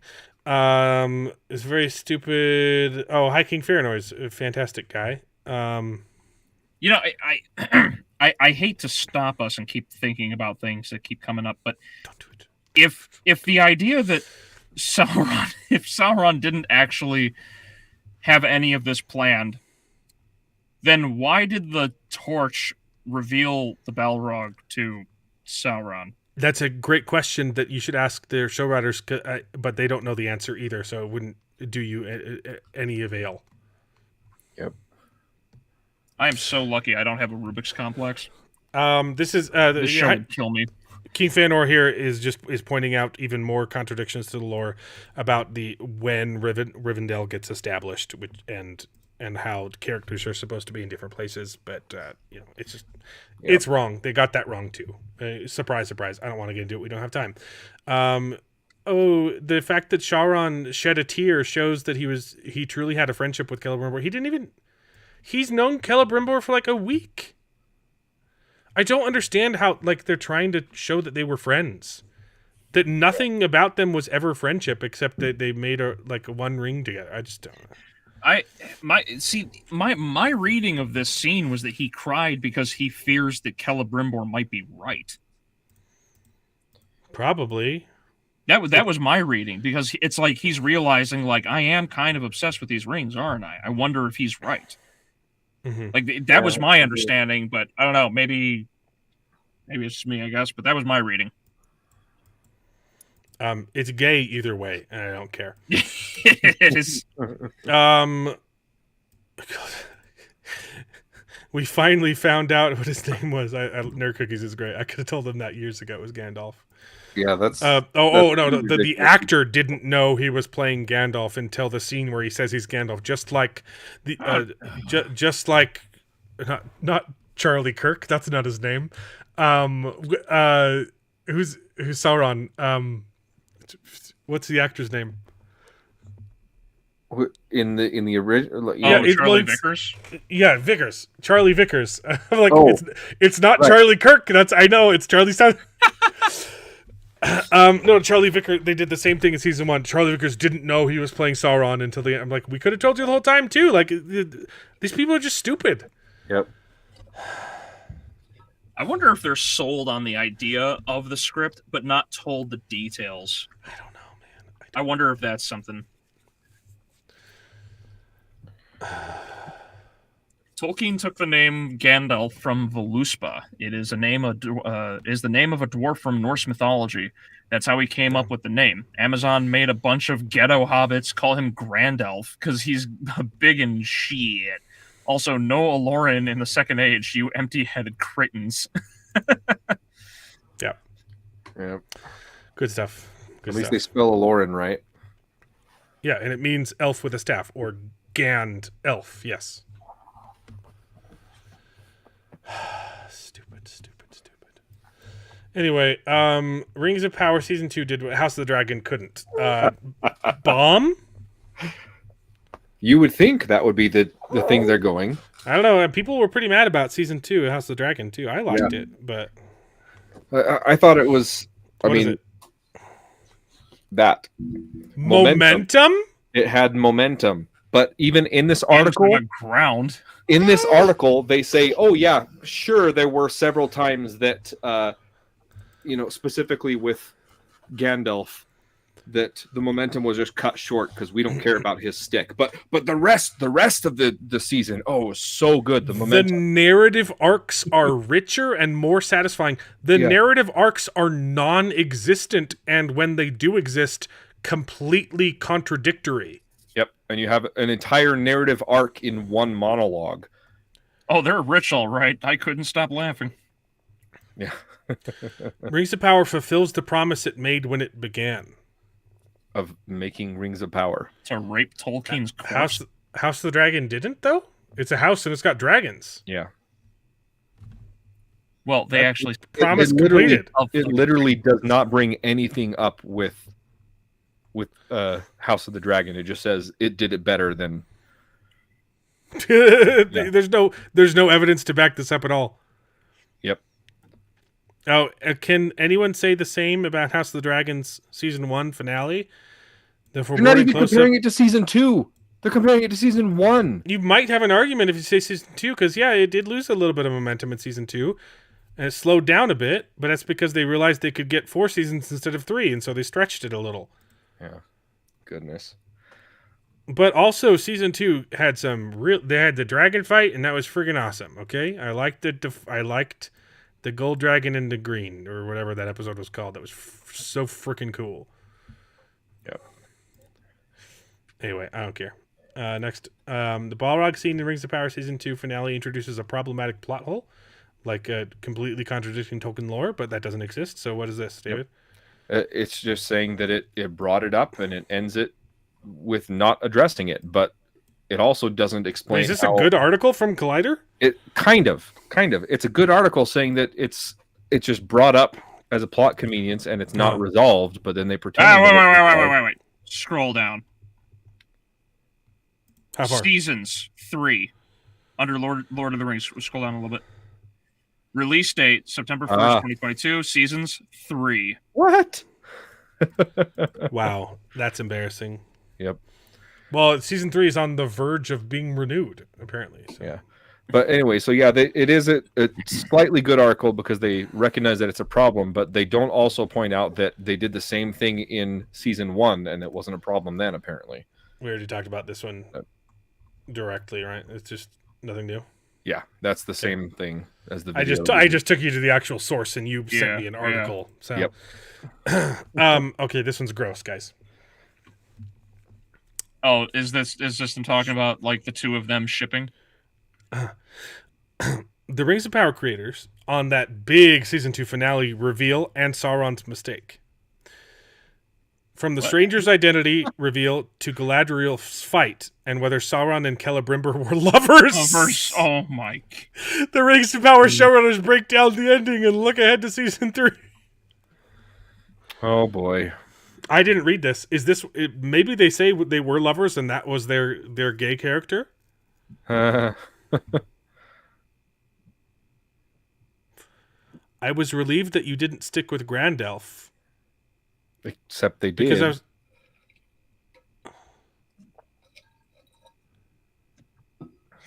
was... instead of changing it to get... So his second paragraph. Second, we see this character crosses paths with Tom Bombadil and has a relationship in which we can learn his power as a wizard. Gandalf in the books, right before he's about to leave Middle Earth, and the last thing does say, before I leave, I'm going to go hang out with Tom Bombadil. I have some questions I need to ask him. And usually, when you're leaving a place, you don't go and meet a new person you've never talked to before. You hang out with your friends. We talked about other options. There were blue wizards who were around in the north during the Second Age who went to the east. This felt like the story that wanted to be told. Sorry, I thought that was going to be like them discussing. I was skimming for like specific words. My bad. Question. Gandalf Cause of Doom. Okay, Celebrimbor. Let's talk about Celebrimbor. Because that was great.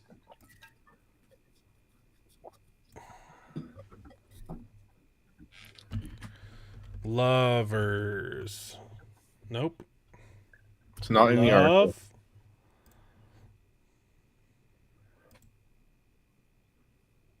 Nope.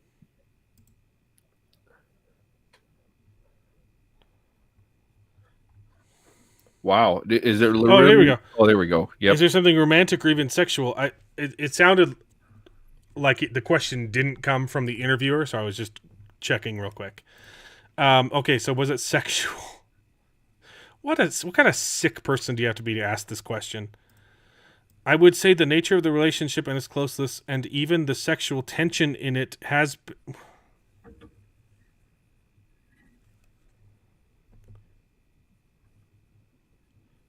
been speculated. The by sexual tension of the relationship has been as source of speculation by fans. What the hell are you talking about? What tension? The tension of it's been seduction for many years. Go to Payne's for reply. many years, people have assumed that they were sexual. Who are you talking about? Celebrimbor in the books is the only person who doesn't fall for Anatar's lies. He's suspicious of Anatar the whole time. What the hell are you talking about? Payne's reply underneath is the one to read. Okay. Anytime you're dealing with powerful emotions such as seduction and deception. Okay, not that kind of seduction, you moron. I think it's easy for you to imagine to go there. I think you can see it from the beginning of their interactions together. In the second episode, Sauron is pulling Celebrimbor in by saying, "There are things only I can tell to you." That's bad grammar. You also saw me the way no one else could, and you're safe with... You're seeing this intimate dance that Sauron is doing, so certainly we could see how people could take that a step further and ship them, right? If that's how you portray them, none of this... Okay, is that it? Yeah. That's it. That's it. So it's a bunch of speculation, and somebody took the words and extrapolated their own conclusion from the interview. We don't want to explicitly say no because we want you sickos to get off on it. We don't want to say no, but we're not going to say yes because money. We're not going to say yes because we'd get in trouble. Yep. They want the DEI money. Wow. Tolkien didn't make him a villain. Wait. The Rings of Power Season 2 book change makes Celebrimbor a bigger villain than Tolkien did. Okay, the grammar's awful here. Yep. Celebrimbor's not a villain. Yep. Nope. He was the only elf, the first elf and only elf that immediately questioned Anatar. If not for Celebrimbor, Sauron would have won. Yes. Sauron would have mind-controlled all of the elves of significance in Eregion with his lesser rings of power. Yep. And that's 9 plus 7. Plus any of the other ones that might have been lost, right? Because those are the only ones that were recovered. Well, there's only the 19 rings. Because there's 9 for men, 7 for dwarf, and he recovers most of them, but only I think it's like half of the dwarven rings are lost. Mm-hmm. Celebrimbor continues making 9 rings after learning Anatar Sauron. Wait, is this a good article? That's the point. Yeah. The show makes Celebrimbor a villain. Right. It makes him a useful idiot.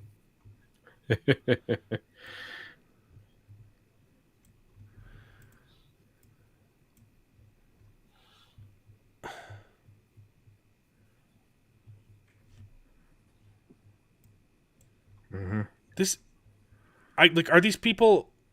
I can't tell if this person... It is again. Same thing. Seasons 3. It has 3 seasons in that information there. Yeah, that's disturbing. Weird. I don't understand. I don't know if this person is is sincere or not. Like, I can't tell if this is a based take or just he's really, really stupid. Yeah. It's one or the other.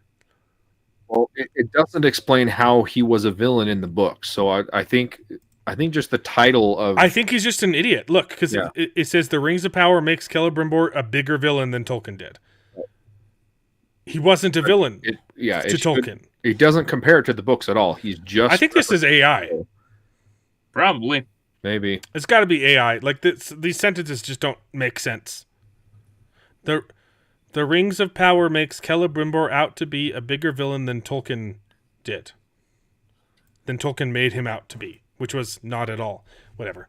Anyway, I'm over it. And then I can't stop thinking about that badass elf archer in Rings of Power. I certainly did. Yep. He sent me this one, and I hate it. Oh, her name is Rian. Did you... Wait. Oh, shoot. Oh, I know.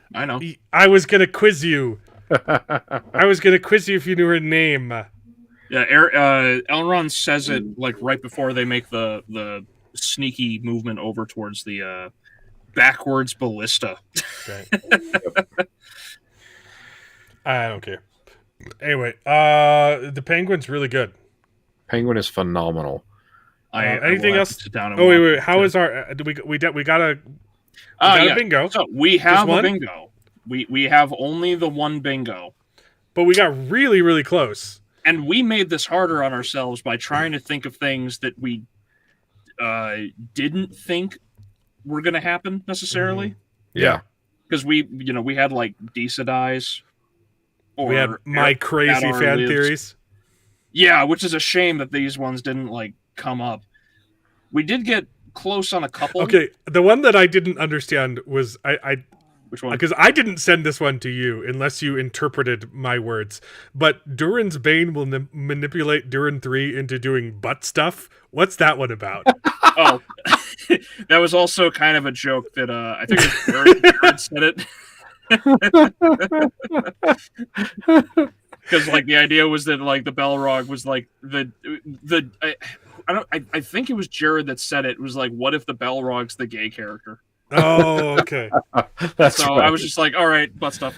That's right. I mean, they did bang. Oh. But yeah, we did get a bingo, and we made it harder. Like we were gonna put things. That's like, about 50. Like half of these are jokes anyway, but we batted 50%, and the ones that we got right are stupid. Yep. Yes. And yeah, honestly, the ones we got wrong would have made the story more coherent. It would have been better, right? Well, Galadriel does give Sauron the 9 rings, though. Oh, sorry, that is a check. Yeah. Right, I thought you exited out. Yep. It's wild to me that so we made this harder on ourselves and still got like half of them right. Oh god. Because we would have had something like Gandalf gets his name, and that we already knew that. Yeah. You know, right? Yeah, we left out the obvious ones that we knew Yeah. were coming. It cracks me up. Okay. Yep. Penguin's great. I thought for sure that this was going to be like a slow burn, because I thought they're going to front load. The first episode is going to be really good, and then it's going to slow down, do some character growth, and then the finale is going to be awesome. And then this episode just starts with just them just killing people left and right, and then the episode ends with Penguin stabbing a guy in the heart. Or no, stabbing the guy in the stomach and then dragging it up to his heart. And I loved it. So yeah, it was really good. I think it's obvious why people are comparing this show with Breaking Bad, because it's the same sort of thing. He's just getting out of these situations by being super, super clever. And when things go wrong, he's like, okay. He's constantly going, out of the fire into a frying pan, into a bigger frying pan, and he's flying by the seat of his pants. And it's really interesting. It's entertaining to see him treading water, but also being super smart. Yep. But also the dialogue is just so freaking good. It's natural. It's subtle when it hints at things. doesn't beat you over the head, and it's just so refreshing. And there are clear comparisons to Rings of Power, the one that I already mentioned with him, being an opportunist. Yeah. And the other one is him getting caught in the crossfire, right? In this episode, he sets up, hey, go attack these people. And then, I'm going to be in the car, and I can't, like, text them and say, hey, don't attack the thing, because they're going to attack anyway. Even if I say don't attack, they're going to want to steal the drugs. They don't care if I live or die. I'm screwed, and I'm in the car that's going to get shot up. And in Rings of Power, Sauron says, hey, go attack these guys. And then he goes and hangs out with those guys because? Yeah. I don't know why. Yep. But yeah, it was great. Yeah, when he gets I loved the episode. It was just good. The only other thing that the only criticism that I had was when he changed his plans with because the kid couldn't plant the evidence in the car. He still I think the easier way to get out of that situation, he already had the guy that was going to who was going to confess that it was the other guy, not Penguin, right? He was going to name drop the other dude. And it wouldn't have worked without the evidence. Well, he could still plant the evidence at the guy's house, or he could just turn in on the kid and have them catch him and say, "Oh, they because they clearly caught him trying to break into the thing," and like, "Oh, they stole these gems from this guy's car." But the kid had already gotten away, though. Do that? Well, yeah, but I mean, he could have. Yeah, he could have thrown the kid under the bus, but he would have had to catch him. They would have had to catch him. I don't know. Yeah, but it was really, really good. It was good, and I like that his consent. He's like, oh man, I really wanted to get this guy out of the way, but I'm gonna have to settle for the thug. Yeah, right. It's just really cool flying by the seat of his pants. Super good. Well, fellas, I'm off to bed, Mr. Oh, I can't pull up your comment, but there you go. Thanks for tuning in. It's been a wild stream. It's been 4 hours, and we're going to end real soon. We had a lot to talk about. Well, yeah, we can talk about the Penguin from now on, and a week late because it's airing on Sundays. So, yep. There's also Vox Machina that dropped. I watched them. It's okay. I'm not. All of them drop? The 3 episodes a week. I'm not super in love with Vox Machina. It's kind of been average for me. I enjoy it. I don't hate it. I don't love it though. Yeah. But it was weird because I really liked season 1, except for the weird random nude stuff that they put in there, and then season 2 didn't have as much full frontal nudity, but it wasn't as cohesive as the story as season 1. So I don't know. It'll be interesting. It's fine. It's not groundbreaking. What is Vox Machina actually based on? So it's D&D sessions. Yeah, it's the Legend of. It's Critical Role. They were just a bunch of voice actor friends who started doing a D&D game. And they started it in private and then realized, hey, we're really funny and we're all voice actors and good at our jobs, so we should broadcast. So it turned into a podcast. It got super popular, and I think they're on their 3rd campaign right now.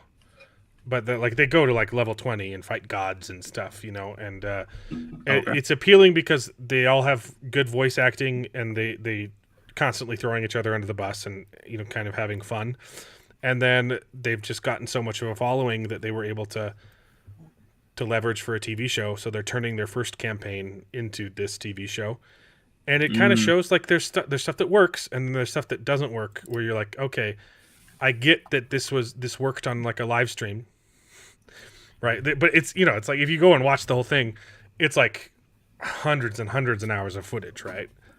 Because it's just them having fun. But you're like, if you're going to make it a TV show, where the show really fails is you can tell it's just fetch questy, and they are trying to concatenate things, and it makes it more fetch questy because they're trying to shorten things and condense their story.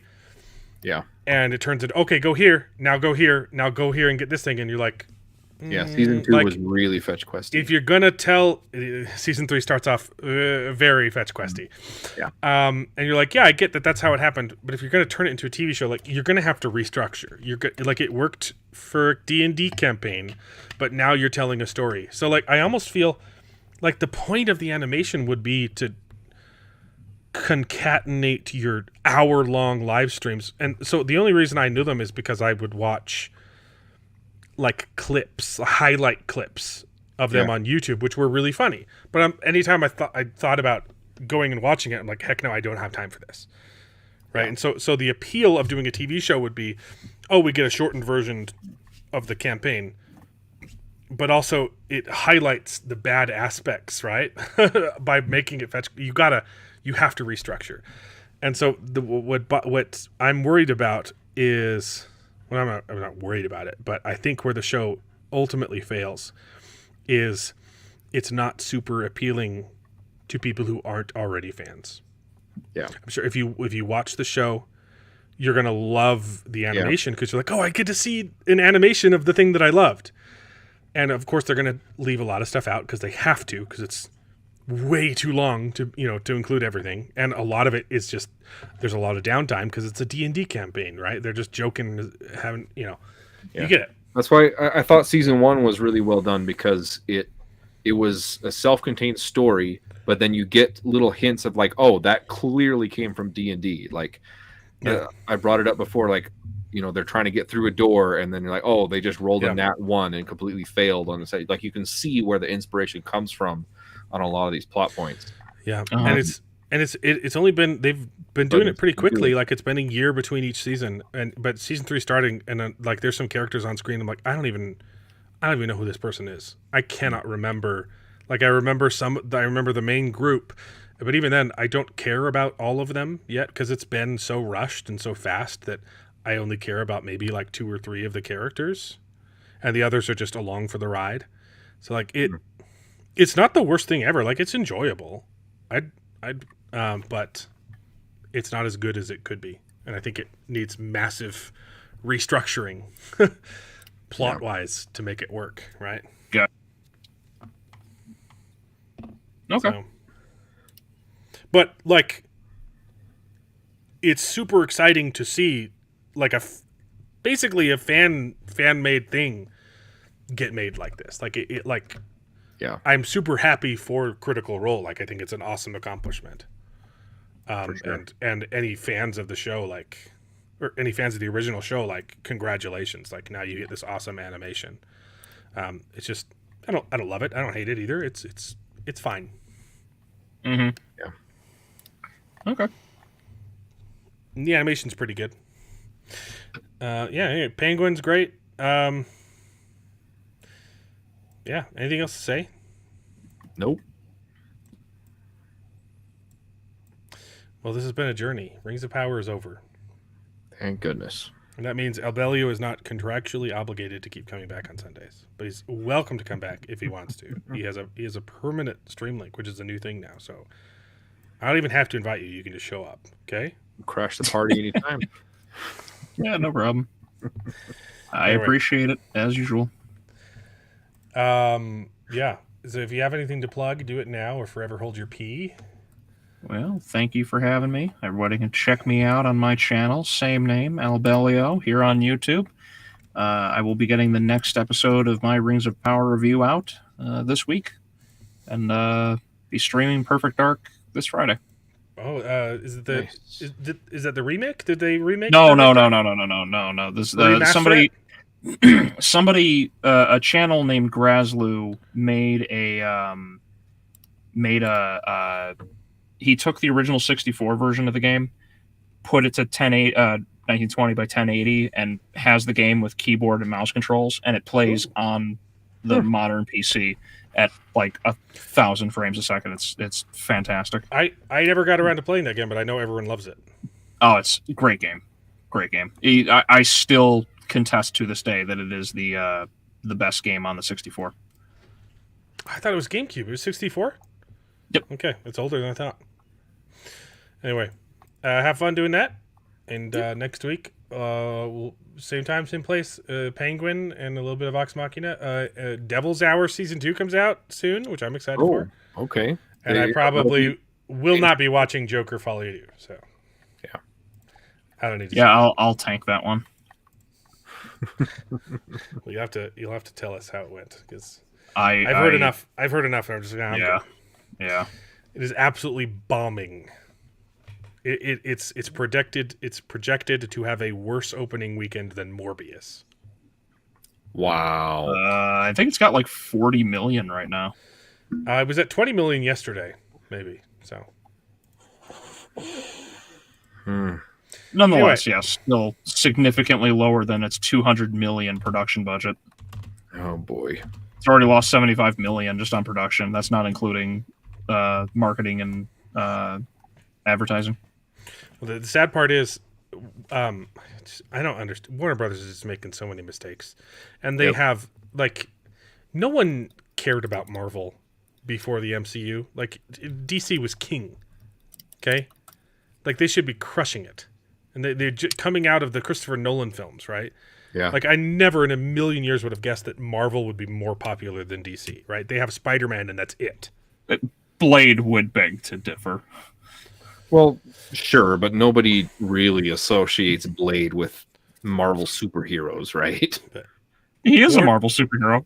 Yeah. The point is, Warner Brothers has mismanaged DC so poorly, it's insane. They didn't. So even though Joker made $1 billion, Warner Brothers didn't make the money from that because they didn't believe in the film. They had other people finance it. So they only made half of that money, and all of the money that they made from Joker 1, they put into Joker 2.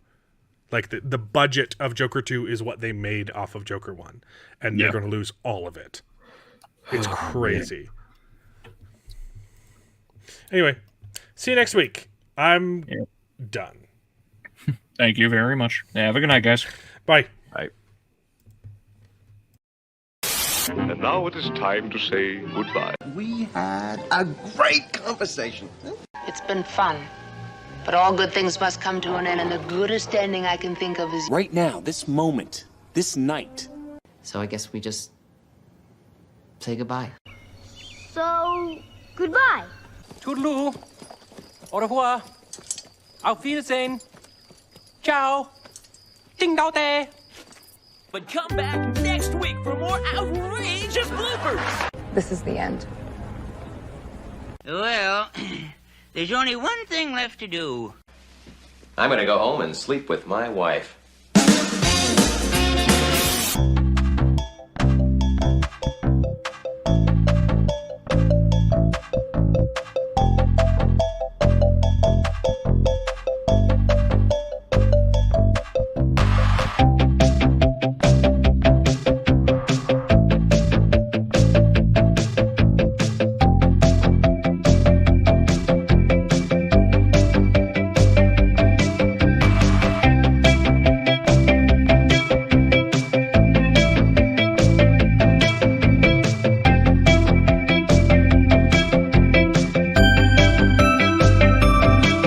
Well, I hope you enjoyed the video. If it's true, please take a minute to subscribe to the channel, and you can join us along for the ride. And if you pay me, I'll try to be more entertaining, so please consider joining Patreon and getting your name in the credits with pride.